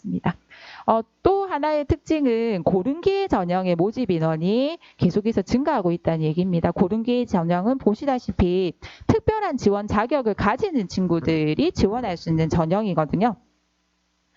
특별한 지원 자격을 가지고 있는 학생들의 경우는 결국은 그 풀 안에서 서로 이렇게 돌 수밖에 없는 구조가 좀 있는 것 같습니다. 그래서 이런 특별한 지원 자격을 가지고 있는 친구들 같은 경우에는 조금 더 적극적으로 이 전형을 좀 잘 공략을 한번 해본다면은 본인이 이 전형이 아니라 일반적인 전형으로 지원을 했을 때 대비 한 두세 단계 정도는 조금 더 업을 해가지고 진학을 하는 경우들도 실제로 일어나기도 합니다. 그래서 자격 요건이 되는 친구들 같은 경우에는 적극적으로 한번 검토해 보셨으면 좋겠고요.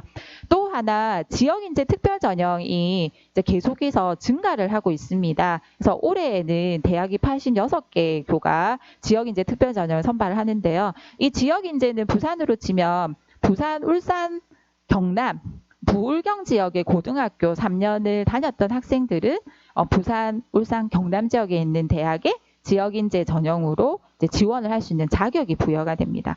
그래서 부산에 소재하는 고등학교를 다닌 친구들이 지원할 수 있는 이 지역인재 특별 전형이 어느 대학에 있는가를 찾아보고 정리를 해보니까 지금 보이시는 이런 대학들에 지원을 할 수 있더라고요. 처음 출발할 때 이 지역인재 특별 전형은 의예과에서부터 시작을 했거든요.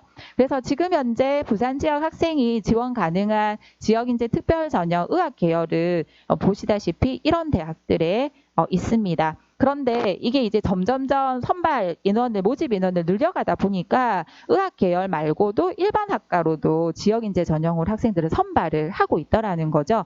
그래서 의학 계열이 아니고 부산 지역 학생이 지원할 수 있는 지역인재 특별 전형을 지금 정리를 한번 해보았습니다. 부산이나 경남에 있는 이런 대학들 중에 일반 학과의 지역인재 전형이 실제 개설이 되어져 있고요. 실제 보시면은 부경대학교 같은 경우에는 작년에는 지역산업혁신인재 전형이라고 해서 학생부 종합 전형으로 선발을 했었거든요. 근데 올해는 작년에 50명밖에 안 뽑아서 한 과당 1명 아니면 2명 뭐 이렇게 안 뽑는 학과도 있었고 그랬었는데 올해는 그 인원을 100명으로 2배 가까이 늘리면서 대신 전형을 이렇게 학생부 교과 전형으로 전형 설계를 다르게 해가지고 조금 더 많은 지역에 있는 학생들한테 기회를 주려고 이렇게 노력을 하고 있었습니다. 뿐만 아니라 부산대학교 같은 경우도 올해 지역인재 전형을 많이 확대를 했습니다. 그래서 부산대학교는 아시다시피 모든 전형, 거의 대부분의 전형에 수능 최저학력 기준이 걸려 있거든요. 그런데 지역인재 전형의 수능 최저학력 기준이라 일반적인 전형의 수능 최저학력 기준이 동일합니다.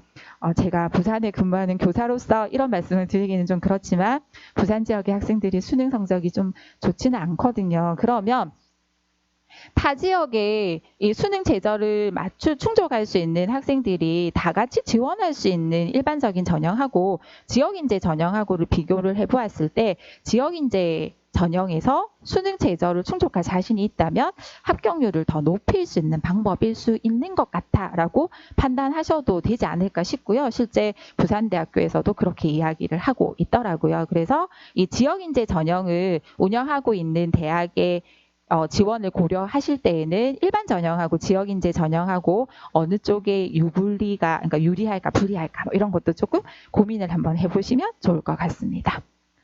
네, 그리고 교대 중에서도 이제 부산교대하고요, 경남에 있는 진주교대 같은 경우 부산 지역 학생이 지원할 수 있는 이 지역인재 특별전형 운영을 하고 있습니다. 뭐 교대는 뭐 지역인재든 아니든지 간에 워낙 착실히 학교 공부를 열심히 해온 학생들이 지원을 주로 많이 하고 그런 친구들이 합격을 하고 있기 때문에 일반적인 전형하고 지역인재 전형하고 꼭 비교를 해서 어떻다라고 말씀드리기는 사실 쉽지는 않더라고요. 네, 지역인재 전형이 교대 같은 경우에는 조금 더 내신이 타이트하게 형성이 되는구나라고 생각하시는 게 맞을 것 같습니다. 왜냐하면 이 두 개의 교대는 지역인재 전형의 수능 제도 학력 기준이 없기 때문입니다. 그래서 뒤쪽에서 또 말씀드리겠지만 우리가 수능 제도 학력 기준이 있는 경우와 그렇지 않은 경우는 분명히 입시 결과에서 많은 차이를 만들어내 버리거든요. 그래서 그런 것들도 이제 다각도로 고민을 한번 해보시고 선택을 최종 결정을 하셔야 될 것 같습니다. 그러면 지금부터 수시 모집 지원을 할 때 유의해서 봐야 되는 사항이 무엇인지 이런 것들을 쭉 정리를 한번 해보도록 하겠습니다. 우선은 저희 수시 모집은 6장 최대 카드를 쓸 수 있고요. 정시 모집은 최대 3장의 카드를 쓸 수 있다. 다 알고 계실 겁니다.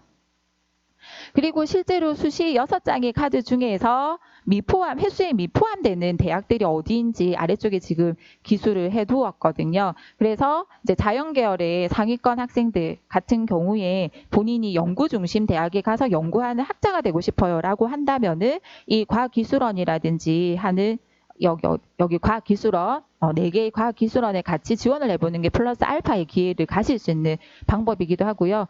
지금 경찰대나 사관학교 같은 경우는 벌써 1차 시험이 끝나버렸기 때문에 거기에 대한 말씀 드리지는 않겠습니다. 뿐만 아니라 한국예술종합대학이라든지 한국전통문화대학 같은 경우도 수시 6회 제한을 받지 않는 대학이고요. 그리고 전문대학 같은 경우도 6회 제한을 받지 않습니다.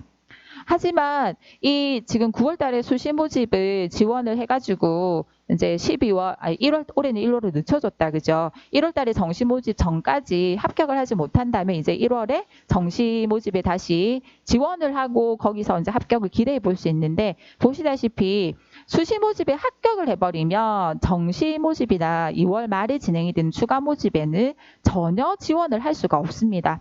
심지어 전문대학교 같은 경우에도 지원 횟수에는 제한이 없었지만 전문대학의 수시 모집에 합격을 해버리면 아무리 수능 시험을 잘 친 상황이 되더라도 정시에 4년제 타 대학에 지원조차 할 수가 없는 지원 자격 자체가 없어지기 때문에 수시 모집에서 소위 우리가 말하는 납치라고 하죠. 그 납치 상황이 일어나지 않아야지 된다라고 하는 생각 때문에 정말 많은 고민들이 필수적으로 들어갈 수밖에 없을 것 같습니다.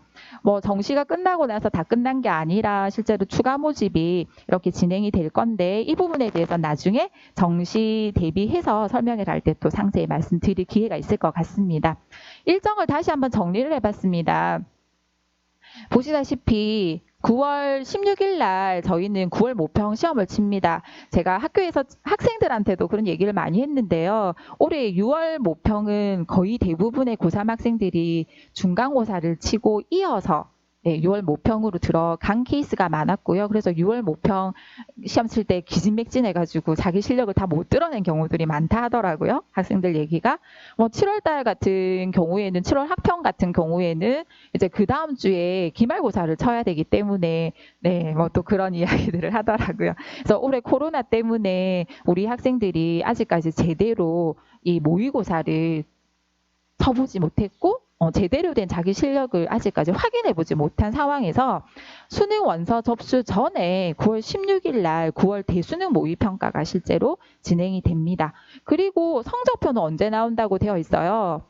그렇죠. 9월 모평 성적표는 10월 16일이 되어야지 지금 나오게 돼 있거든요. 근데 우리는 수시 모집 원서를 언제 써야 되느냐면 9월 23일부터 9월 28일 사이에.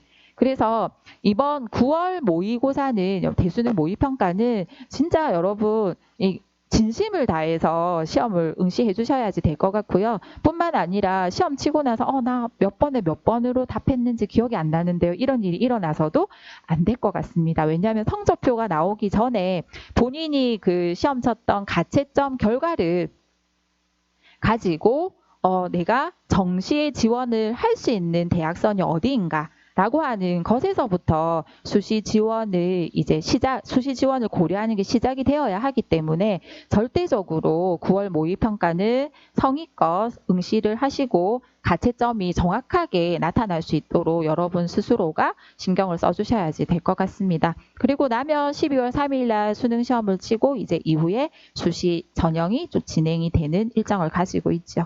아까 좀 전에 말씀드렸는데 이 9월 달 모의 평가를 치고 나서 이제 내가 이성적으로 만약에 정시에 지원을 한다면 어느 정도 갈 수 있을까라고 하는 걸 일반적으로 표준 점수는 시험 때마다 달라지니까 이렇게 100분위 점수를 가지고 비교를 보통 해보거든요.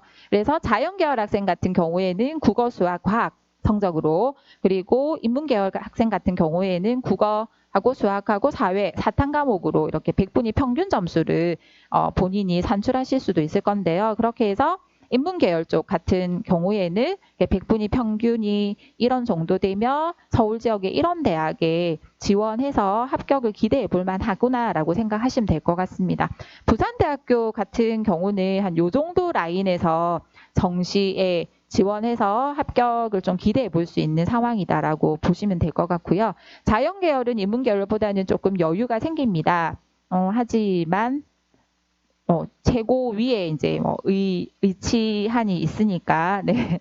그래서 지금 여유는 조금 의대, 치대 이런 데를 빼고 나면은 조금 여유가 생기긴 합니다만 100분위 기준 한 요 정도 라인 80% 전후에서 형성이 되는 점수가 나오는 상황이어야지 부산대학교 장전동 캠퍼스에 있는 학과에 지원을 하고 합격까지 기대해 볼 수 있지 않을까라고 보여지는 거죠. 그러면 본인이 이제 9월 모평 시험을 치고 한번 산출해 보는 이런 100분위 성적 대비해서 내가 어느 정도 대학을 이성적으로는 갈 수 있으니까 그 대학을 지원하는 게 적정 수준의 수시 지원이다라고 생각을 하고 위쪽과 아래쪽을 이제 고려해 보시는 것이 합리적인 선택의 시작점이 되지 않을까라고 생각이 듭니다.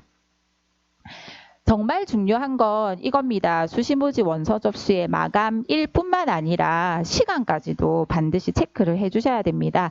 지금 서울 지역의 대학들의 마감 일시를 정리해 놓은 표입니다. 대학마다 마감 날짜도 다르고 마감 시간도 다르지요. 그러니 그냥 우리가 9월 23일부터 9월 28일 사이에 수시 모집 원서 접수가 진행이 돼만 알고 있다가 28일 날이 되어서 나 서울대 지원하려고요 라고 하면 안 되겠죠. 그죠? 그래서 마감 일자도 확인 반드시 하셔야 되고요. 마감되는 시간. 고대나 연대는 5시에 마감이 되는데 서울교대하고 서울대는 6시에 마감이 되기 때문에 학교마다 마감 일자뿐만 아니라 마감 시간도 다르다는 거. 그래서 본인이 지원을 고려하고 있는 대학에 지원을 결정한 대학의 마감 일시는 반드시 본인뿐만 아니라 부모님하고 같이 교차 점검을 해가지고 확인을 반드시 해주셔야 되고요. 부산 지역은 조금 단순하더라고요. 부산 지역의 15개 대학은 이게 좀 잘못돼서 수정을 하겠습니다. 부산교대가 9월 28일 날 5시에 원서 접수 마감이 되고요. 나머지 14개 대학은 모두 동일하게 9월 28일 날 6시에 원서 마감이 진행이 됩니다.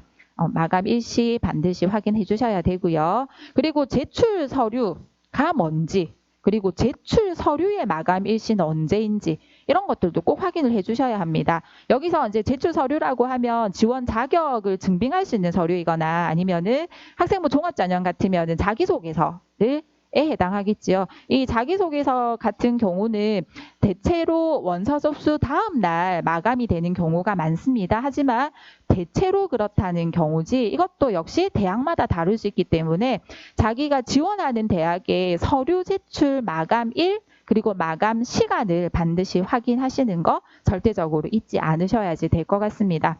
실컷 잘 고민해가지고요. 아, 여기에 내가 적극적으로 한번 도전해 보겠어 라고 마음 먹고 원서 접수를 했는데 서류 제출 시간을 내가 잘못 알아가지고 네, 평가도 받아보지 못하는 상황이 벌어진다면 한 장의 카드를 정말 무의미하게 쓰게 되잖아요. 그래서 제출 서류에 대한 마감일, 마감 시간 여러분 확실히 확인해 주셔야 된다는 거 잊지 않으셨으면 좋겠습니다.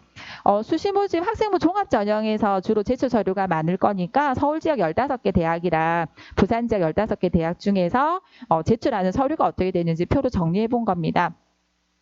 서울 지역 대학은 뭐 한양대를 제외하고 대부분의 대학이 자기소개서까지 필요로 하네요. 그죠?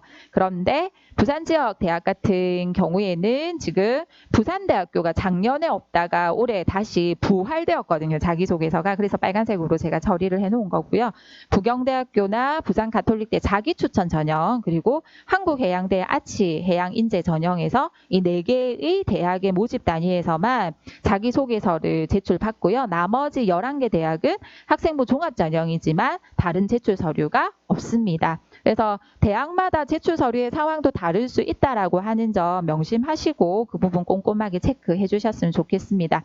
그 다음으로 또 일정 확인을 해 주셔야 되는 게 바로 대학별 고사입니다. 이 대학별 고사 안에는 이제 실기 시험도 있을 수 있고요. 면접도 있을 수 있고 논술도 있을 수 있죠. 전 지금 논술 고사일을 표로 만들어 놓았는데 아이고 오늘 보니까 연세대학교가 이제 어제 저녁에 발표가 됐다 그죠? 그 전에 지금 12월 5일 날 같은 경우는 보시면 인문계열에 이렇게나 많은 대학이 동시에 논술을 시험 치고 있습니다. 그러면 이 대학들 중에 네, 뭐 한 2개 정도는 뭐 거리를 고려해가지고 어떻게 볼 수 있다고 치지만 지역이 너무 많이 떨어져 있는 경북대 논술하고 뭐 경희대 논술을 동시에 칠 수 있을까라고 하는 걸 한번 생각을 해본다면 그건 물리적으로 불가능한 상황이 되는 거잖아요. 그래서 논술 고사일은 대학별 고사일이 겹치는 대학이 있는지 없는지 내가 지금 지원을 고려하고 있는 대학이 이 대학별 고사가 겹치진 않는지 이런 것들도 꼼꼼하게 한번 확인을 해보셔야지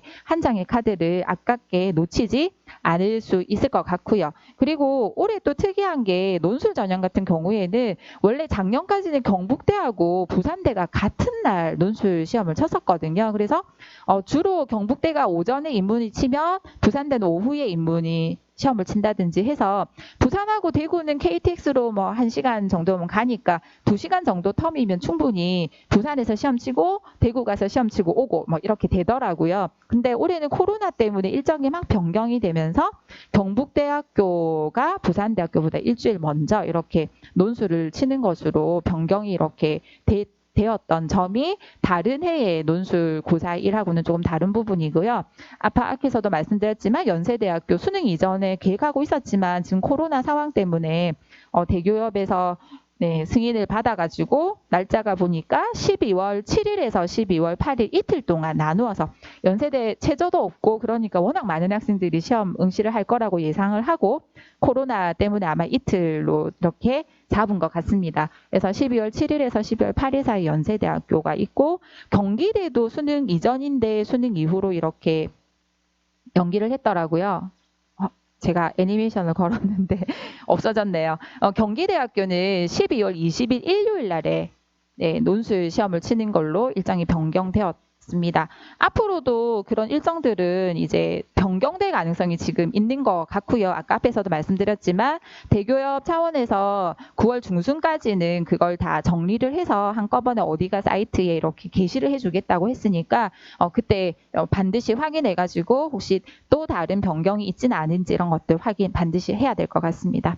아까 같은 날에 이렇게 여러 대학들이 모여 있는 경우들을 봤었잖아요. 근데 이렇게 서강대, 한양대가 비슷비슷한 그 지원 성향을 가지고 있는 친구들이 지원을 하는 대학이거든요. 이 대학들을 보시면은 논술고사 시간까지도 지금 전부 다 오픈을 해줬습니다. 그럼 이 시간대에 따라서 아침에 한양대에서 논술 시험을 치고 오후에 서강대로 옮겨가지고 시험을 친다거나 뭐 이런 것들이 지금 가능한 구조로 구성이 되어져 있거든요. 그래서 대학별 고사의 일정을 꼼꼼하게 한번 확인해 보시는 것도 필수적으로 필요한 것 같습니다. 또 중요한 것 같습니다. 복수 지원 허용 범위를 확인해 보는 거.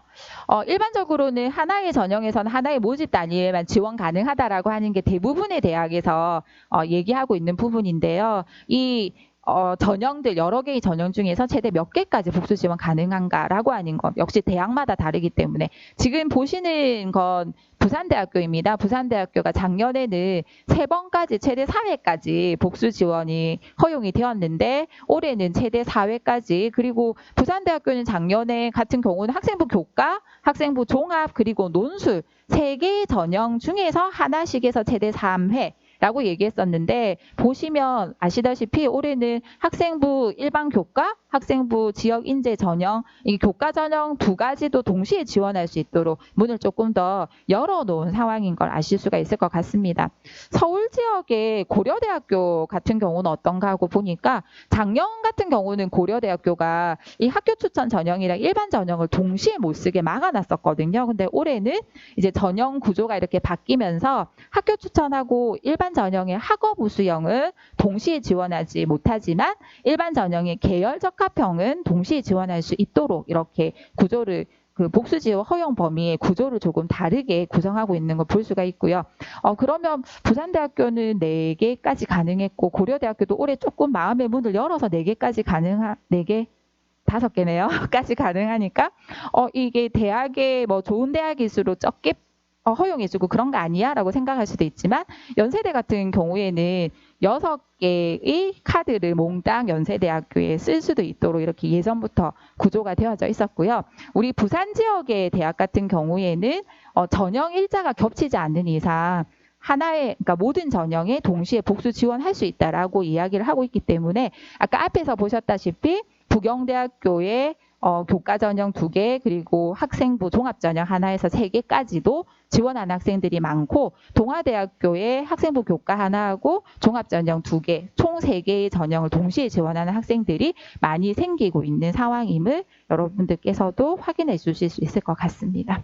그리고 또 필수 그 응시 영역, 수능 필수 응시 영역도 정말 중요한 것 같거든요. 실컷 내가 지원해 놓았는데 나중에 보니까 나는 여기서 고정하고 있는 수학 가형 안 치고 나형 칠 거였는데 이렇게 되면 한 장 카드 또 날아가는 거니까요. 일반적으로 지금 보시는 화면은 부산대학교 화면인데 부산대학교 이상의 대학에서는 자연계열 모집 단위에서는 수학 가형과 과학 탐구를 반드시 응시해야 된다라고 하는 수능 필수 응시 영역을 제한하는 경우들이 많이 있고요. 부경대학교부터 부산 지역의 대다수의 대학들은 수학 이나 아니면은 탐구 영역에 제한을 걸어놓고 있지는 않은 상황입니다. 하지만 대학마다 다를 수 있는 부분이니까 이 부분도 꼼꼼하게 체크해 보시는 거 꼭 필요할 것 같습니다. 수능 최저 학력 기준이 있는지 없는지도 굉장히 중요합니다. 아시다시피 지금 보시는 화면은 성균관대학교의 작년 논술 전형 수능 최저 학력 기준을 설정하고 있는 전형이 성균관대학교 논술 전형밖에 없으니까요. 이 논술 전형의 경쟁률이 어떻게 변화했는지를 보여주는 표입니다. 그러니까 제일 위에 있는 경쟁률이 최초 원서 접수를 딱 마치고 났을 때 경쟁률이고요. 중간에 있는 경쟁률이 시험을 치러 온 학생들 대비해서 경쟁률, 그리고 제일 아래쪽에 있는 경쟁률이 시험을 친 친구들 중에서 수능 최저 학력 기준을 충족한 학생들만 데리고 가지고 이제 실제 경쟁률 계산을 해본 거예요. 뭐 반의 반 타작 정도로 떨어지고 있는 걸 보실 수가 있잖아요. 그래서 수능 최저 학력 기준이 설정되어져 있는 전형 같은 경우에는 이 수능 최저 학력 기준이 굉장히 중요한 역할을 할 수밖에 없다라고 판단을 하셔야 될 것 같습니다. 지금 보여드리는 건 부산대학교 학생부 교과 성형이거든요. 네, 제가 그냥 이렇게 음영 처리를 한번 해봤습니다. 그냥 대표적인 그냥 요 한 페이지만 인문계열에서 가지고 왔는데 음영 처리한 공통점을 보고 계시죠? 추가 합격 후보 순위가 못 돌았습니다. 그런데 모집 인원 대비 합격 인원이 적습니다. 안 뽑고 싶어요. 싶어서 이 학생들 마음에 안 들어서 부산대학교가 안 뽑은 건 아닐 거거든요. 수능 최저 학력 기준을 이 친구들이 충족하지 못했던 결과였던 거죠. 근데 인문계열 같은 경우는 지금 노란색으로 음영 처리해 놓은 이 대학들이 전년도에도 그랬나 하고 살펴보시면 그렇진 않습니다. 네, 다음 화면을 보시면 놀랍습니다. 자연계열입니다. 자연계열이 사실 인문보다는 수능 최저 학력 기준이 높은 편이잖아요. 뭐 우주 최강이라고까지도 저희가 표현하잖아요. 수학, 가형 포함해서 2개 하고 5를 맞춰야 되는데 지금 보시면 네, 올해 이 충원을 더 이상 하지 못했던 이 학과들이 작년에도 역시 똑같은 상황이 진행이 되었었다 것을 보시고 계시거든요. 2018 학년도에도 역시 마찬가지였었습니다. 그렇다면 부산대학교 아까 앞에서 보셨지만 부산대학교 학생부 교과 전형은 내신 성적 4.0, 4.5등급 때까지도 학생들이 쓰고 합격하는 케이스가 생겼었잖아요. 그런 학생들은 모집 단위를 본인이 원하는 모집 단위를 선택해서 갔다기보다는 지금 보여지는 화면에 보여지는 이러한 모집 단위 수능 최저 충족하는 학생들이 상당히 적어서 최저만 충족한다면 합격할 수 있는 학과라면 저는 부산대니까 갈 수 있어요 라는 분위기로 이렇게 지원을 해서 합격을 할 수 있었던 것은 아니었을까라고 생각이 듭니다. 좀 전에 얘기했던 이런 사례가 내가 되어도 된다고 생각하신다면 수능 최저 학력 기준을 충족할 수 있다면 하고 움직여 보시는 것도 하나의 방법일 수는 있습니다. 학생부 교과 반영 방법도 반드시 확인을 해보셔야 되는 게요. 종합전형 같은 경우에는 정량화해서 계산하지 않고요. 종합적으로 정성평가한다고 알고 계시잖아요. 근데 학생부 교과 전형 같은 경우에는 정량화해서 계산을 합니다. 근데 대학별로 너무 다른 방법들로 이 교과 전형의 정량화된 계산이 환산점이 산출이 되더라는 거죠. 한번 걸 보시면 또 그뿐만 아니라 반영 비율도요. 부산대학교 같은 경우에 전과목, 국영수 과학, 국영수 사회 전과목이 반영이 되는데 학년별 반영 비율이 40%가 되거든요. 근데 부경대학교 같은 경우를 비교를 한번 해보면은 부경대학교도 국영수 사회, 국영수 과학의 전과목이 반영이 되는데 학년 비율이 따로 설정이 되어져 있지 않습니다. 자, 이 두 대학의 한 명의 학생의 내신을 각각 대학의 산출 방법에 따라서 한번 산출을 해봤거든요. 이 학생이 부산대식으로 계산을 해보니까 환산 등급이 4.07 등급이 나오고요. 교내에서 이 부산대학교 인문계열로 계산했을 때 석차가 58등으로 이렇게 나타나지는 학생이었습니다. 근데 이 학생을 부경대식으로 이렇게 계산을 해보니까 부경대 교과 성적으로 보았을 때는 58보다 뒤처지는 60등대 후반대 70등까지도 나타나지는 걸 보고 계시지요. 이 친구는 세부적으로 들어가 보니까 1학년 때보다는 2학년 때 성적이 조금 올랐고요. 2학년 때보다 3학년 때 성적이 조금 더 오른 학생이더라고요. 그러니 2, 3학년 때 내신 성적이 좀 더 많이 반영이 되는 부산대학교가 1, 2, 3학년의 내신 성적이 동일하게 반영이 되는 부경대학교보다 훨씬 유리하다라는 결과가 이렇게 나타나진 상황이죠. 근데 만약에 부산 지역에 이런 대학들, 동선회나 부산 가톨릭대 같이 전과목을 반영하는 게 아니라 상위 8개 과목이나 아니면 상위 10개 혹은 상위 16개 과목을 이렇게 반영하는 대학들의 내신을 이렇게 산출을 해보면은 환산되는 내신 등급이 2점대로 확 바뀌면서 이 석차도 상당히 상위로 올라가는 상황이 만들어지는 걸 보실 수가 있습니다.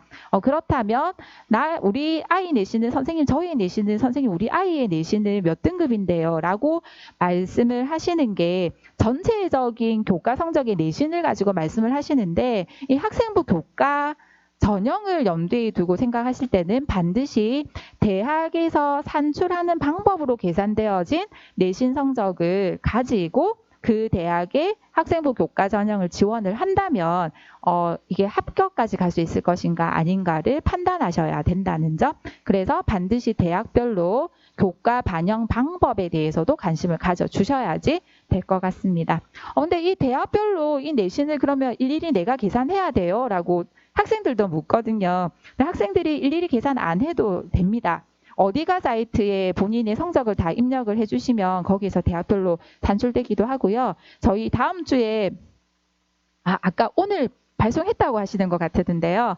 그 부산시 교육청에서 부산진로진학지원센터에서 저희 부산 진학지원단 선생님들이랑 같이 이제 개발한 대입 길마중이라고 하는 프로그램이 각 학교에 지금 도착이 되어져 있습니다. 그럼 담임 선생님께서 학생의 내신 성적을 이렇게 입력을 하시면은 부산 지역의 15개 대학 그리고 서울 지역의 교과 성적이 정량화해서 계산이 되는 전형, 주로 논술 전형이나 교과 전형이겠죠. 그 전형에 해당하는 학생의 내신 성적을 한 장으로 다 뽑아가지고 정리를 해가지고 학생한테 제공을 해주시게 되어 있습니다. 그래서 학생이 일일이 계산할 필요는 없습니다.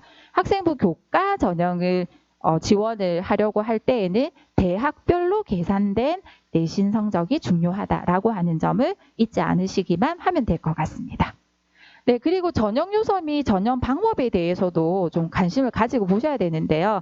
지금 보시면 이게 부산대학교의 지역인재 전형, 의예과 전형입니다. 의예과가 2019학년도에서는 단계형으로 선발을 했었거든요. 근데 작년에는 일괄합산 전형으로 바뀌었습니다.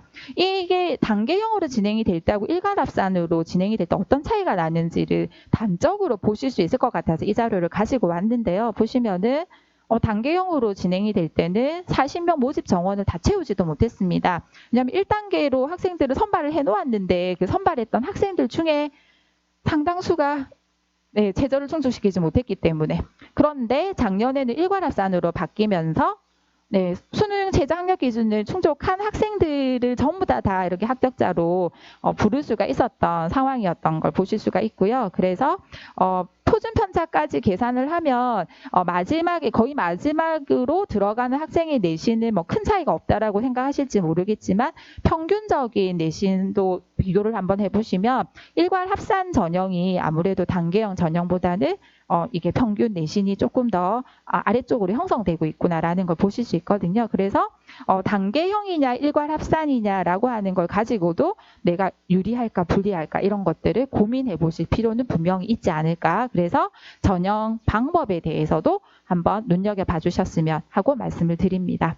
같은 대학에 이렇게 2개 이상의 동일한 전형들이 있는 경우들이 있거든요. 서울 지역을 다 담을 수는 없어서요. 나중에 다음 주에 우리 장학사님께서 이제 서울 지역 대학의 특징들을 가지고 이게 똑똑똑 해주실 때 또 말씀을 드릴 거라서 저는 일부 사례만 가지고 왔습니다.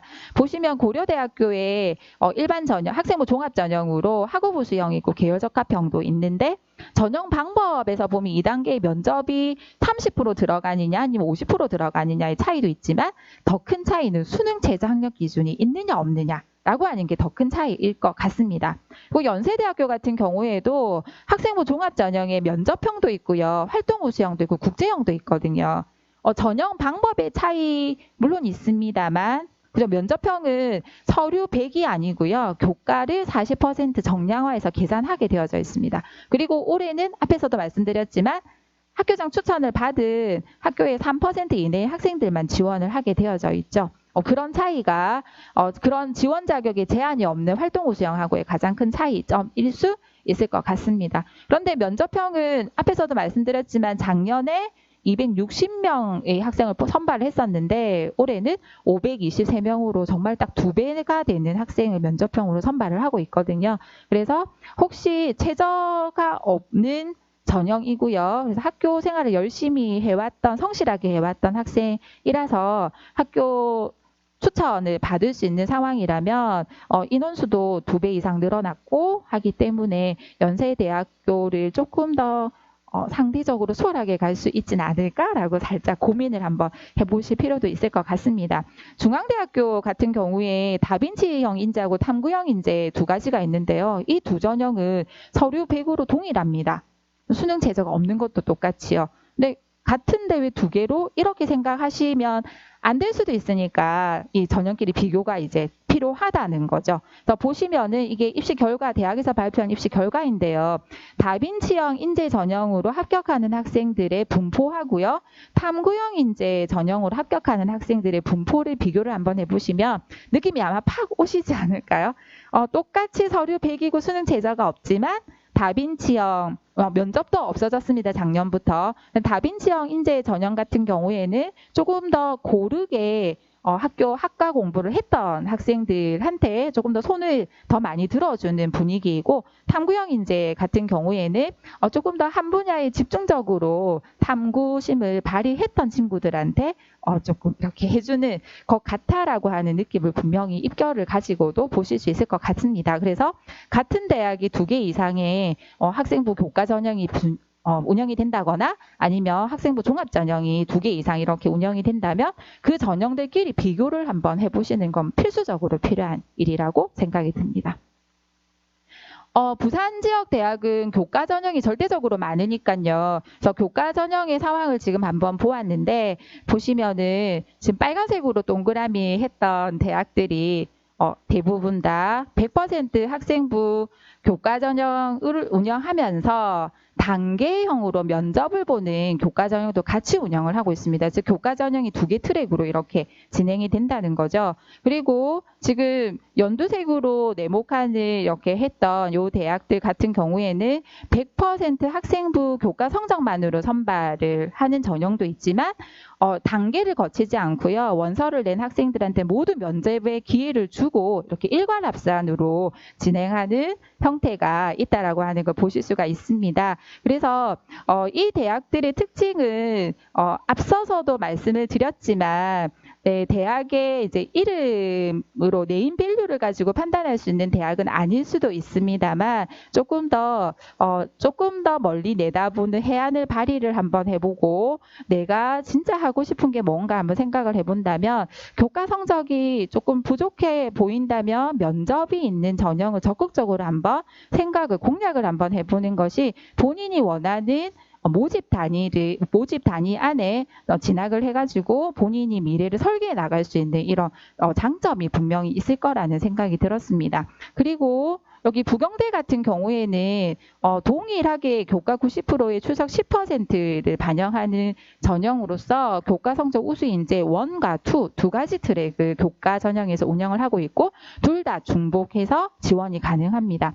그런데 수능 재장력 기준이 조금 다르다든지 반영 교과목이 좀 달라지거나, 혹은 교과 성적 우수 인재 2 같은 경우에는 학업 계획서를 제출해서 하는 것으로 수능 이후에 한 번 더 학생의 선택권을 주는 형태, 이러한 차이점들이 있기 때문에 다시 말씀드리지만, 같은 대학의 동일한 전형 안에 2개 이상의 트랙이 있다면 그 2개의 전형을 좀 비교를 한번 해보시고 둘 중에 어떤 것이 나한테 조금 더 적합할 것인가 라고 하는 거 한번 생각해 보실 수 있지 않을까 생각이 들었습니다. 정말 중요한 건 올해 대입하고 작년 대입이 뭐가 달라졌는가를 확인하는 거. 왜냐하면 저희가 학생들하고 상담을 할 때 저희도 주로 많이 보는 것이 바로 작년 입시 결과는 어땠는지를 먼저 보게 되어져 있거든요. 그게 다는 아니지만 그걸 이제 시작점으로 해가지고, 그렇다면 올해 이런 현상들을, 이런 상황들을 한번 고려해 보았을 때 올해는 어떻게 될 것 같아라고 하는 예측치를 가지고 움직이고 있잖아요. 그래서 작년하고 달라진 점이 무엇인가를 확인해 보는 건 그 예측을 제대로 하느냐 그렇지 못하느냐를 결정짓기 때문에 매우 중요한 부분인 것 같습니다. 그래서 고려대학교 학교 추천을 지금 예를 들어서 말씀을 드리는데요. 올해 고려대학교 학교 추천 같은 경우에는 이렇게 학생부 교과 60%, 서류 20%, 면접 20% 해가지고 일괄 전형으로 진행이 됩니다. 작년에 고려대학교는요. 1단계가 교과 100으로 진행을 했었고요. 2단계에 1단계 50%하고 면접 50%로 해서 단계형으로 진행이 되었었거든요. 그뿐만 아니라 수능 최장력 기준도 작년 대비 올해 고려대학교 학교 추천 전형은 작년에 학교 추천 2 전형으로 이렇게 바뀌었기 때문에 단계형에서 일괄로 바뀐 거, 그리고 수능 최저 학력 기준의 변화, 이런 것들이 달라져 있다는 거. 그리고 앞서서도 말씀드렸지만 부산대학교의 상황입니다. 보시면 작년에는 지금 학생부 종합전형으로 뽑지 않던 통계학과라든지 그 다음에 해양학과, 대기환경과학과가 올해 같은 경우에는 학생부 종합전형으로 학생을 선발을 하고 있거든요. 이러한 차이점들에 대해서 생각을 해보시는 건 필수적으로 필요하기 때문에 앞서서도 말씀드렸지만 올해 모집 요강만 같이 보시지 마시고 작년 모집 요강도 같이 펼쳐놓고 비교를 해보시는 거 좀 필요하지 않을까라는 생각이 들었습니다. 수능 최저 학력 기준이라고 하는 게 중요하다라고 생각을 하고 있어서 이 수능 최저 학력 기준 달라진 것들만 한번 모아봤거든요. 서울 지역 대학 중에서 고려대학교가 작년 대비 올해 이렇게 바뀌었는데, 네, 보이시죠? 강화되어져 있는 곳도 있고요. 뭐 완화되기도 했고요. 뭐 신설되기도 했습니다. 서울대 같은 경우는 코로나 때문에 수능 최저 학력 기준이 완화된 분위기고요. 한국외대 학생부 교과 전형 같은 경우에는 재작년에는 원래 수능 최저가 있었는데 작년에 수능 최저를 없앴어요. 그런데 올해 다시 수능 최저를 부활을 시키면서 탐구를 한 과목만 이렇게 반영하는 것으로 바뀌었고, 많은 대학들이 학생 수가 줄어들면서 이제 수능에서 좋은 등급을 받기가 점점 어려워질 것이다라고 하는 거 예측하고 수능 최저 학력 기준을 완화하는 분위기가 좀 보이는 것 같습니다. 부산 지역 대학은 이렇습니다. 대부분 다 완화 기조를 가지고 있지요. 부산대학교가 학생부 종합전형만, 작년에는 교과, 논술, 종합전형 모두 동일한 수능 최저 학력 기준을 가지고 있었는데 올해는 학생부 종합전형만, 인문은 이게 3개 합 6에서 2개 합 5로, 그리고 자연은 수가를 포함해서 2개 합 5에서 수가 포함해서 2개 합 6으로 이렇게 완화시키는 상황이 올해 수능 최저 학력 기준에서 변경된 내용입니다. 유의할 점을 다시 정리를 한번 해드리자면, 지금 제가 이런 점들을 조심하셔야 됩니다, 유의하셔야 됩니다라고 말씀드렸던 거 대학별로 수시 모집 요강을 확인하시면 모두 다 아실 수 있는 상황이거든요. 그래서 대학별 수시 모집 요강 반드시 확인하셔야 되는데 올해 것만 말고 작년 것도 같이 펼쳐놓고 비교해 주시면 더 좋겠습니다라고 말씀을 드렸고요.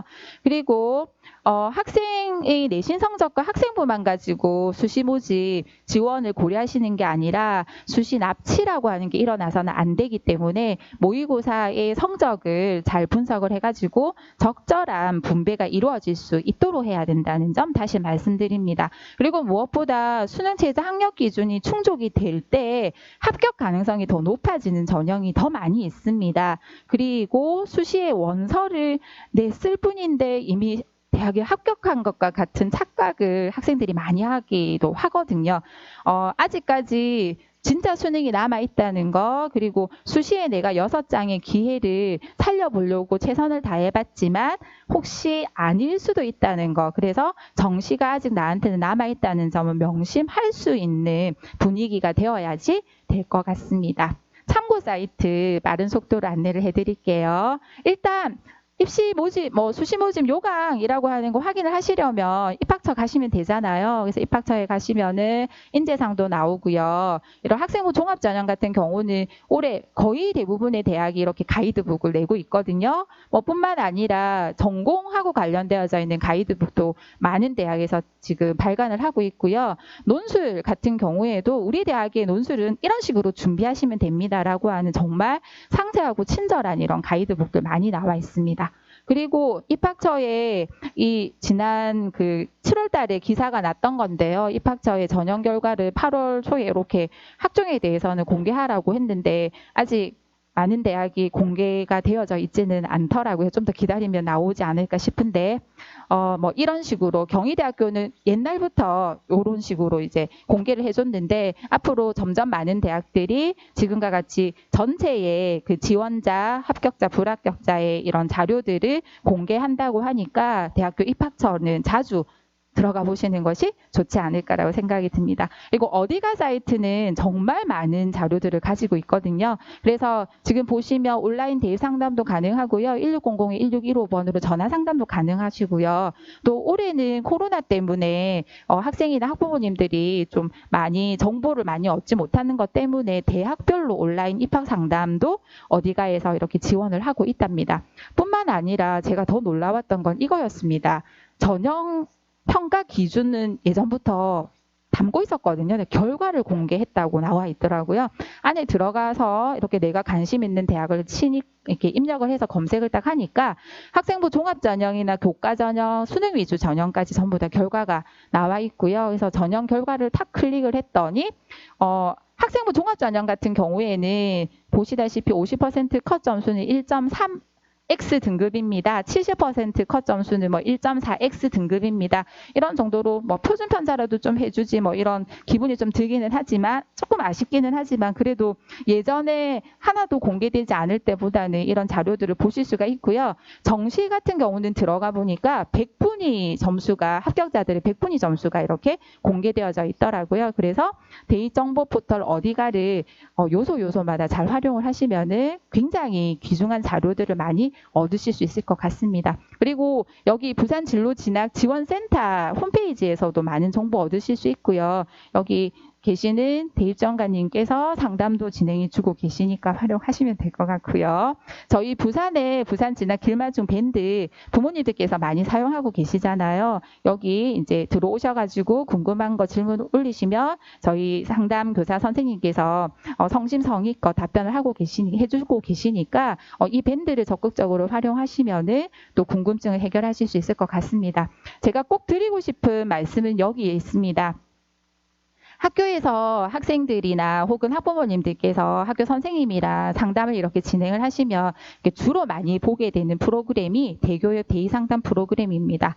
그 한 단계를 거쳐서 궁금한 대학의 전형의 학과를 이렇게 더블클릭해서 들어오면 지금 보이시는 화면으로 들어와시거든요. 그래서 여기 들어와서 보면은 3년치 이 전형이 어떻게 변화가 되었는지, 모집 인원은 어땠는지, 경쟁률은 어땠는지, 최저기 기준에 혹시 변화가 있었는지도 다 보이고요. 합격했던 학생들, 불합격했던 학생들의 사례들이 이렇게 싹 다 들어와 있습니다. 이거는 학교 선생님이 아니시면 절대 사용할 수가 없는 거거든요. 네, 그래서 대교협 대의상담 프로그램은 정말 많은 물론 100%의 결과들이 수합이 되어져 있는 건 아니지만 정말 많은 합불 사례들이 들어가 있고 수시 모집을 이제 준비를 하고 있는 입장에서는 전년도 사례를 가장 많이 접해 볼 수 있는 프로그램이기 때문에 담임 선생님과의 상담이 필수적일 수밖에 없다라고 생각이 들고요. 앞에서도 말씀드렸던 대입 길마중 상담 프로그램. 네, 이거는 아까 말씀드렸었죠. 이렇게 부산 지역의 15개 대학 그리고 서울 지역의 정량화해서 내신 성적을 산출하는 대학들의 이 학생의 성적을 대학별로 전부 다 계산해서 교내 석차를 이렇게 내가지고 보여주고 있는 프로그램입니다. 이뿐만 아니라 또 나름대로 합불 자료들도 다 가지고 있어서 담임 선생님과 학생이 혹은 담임 선생님과 학부모님께서 상담을 진행하실 때 꽤 상당한 도움을 받을 수 있는 프로그램이라고 생각이 들거든요.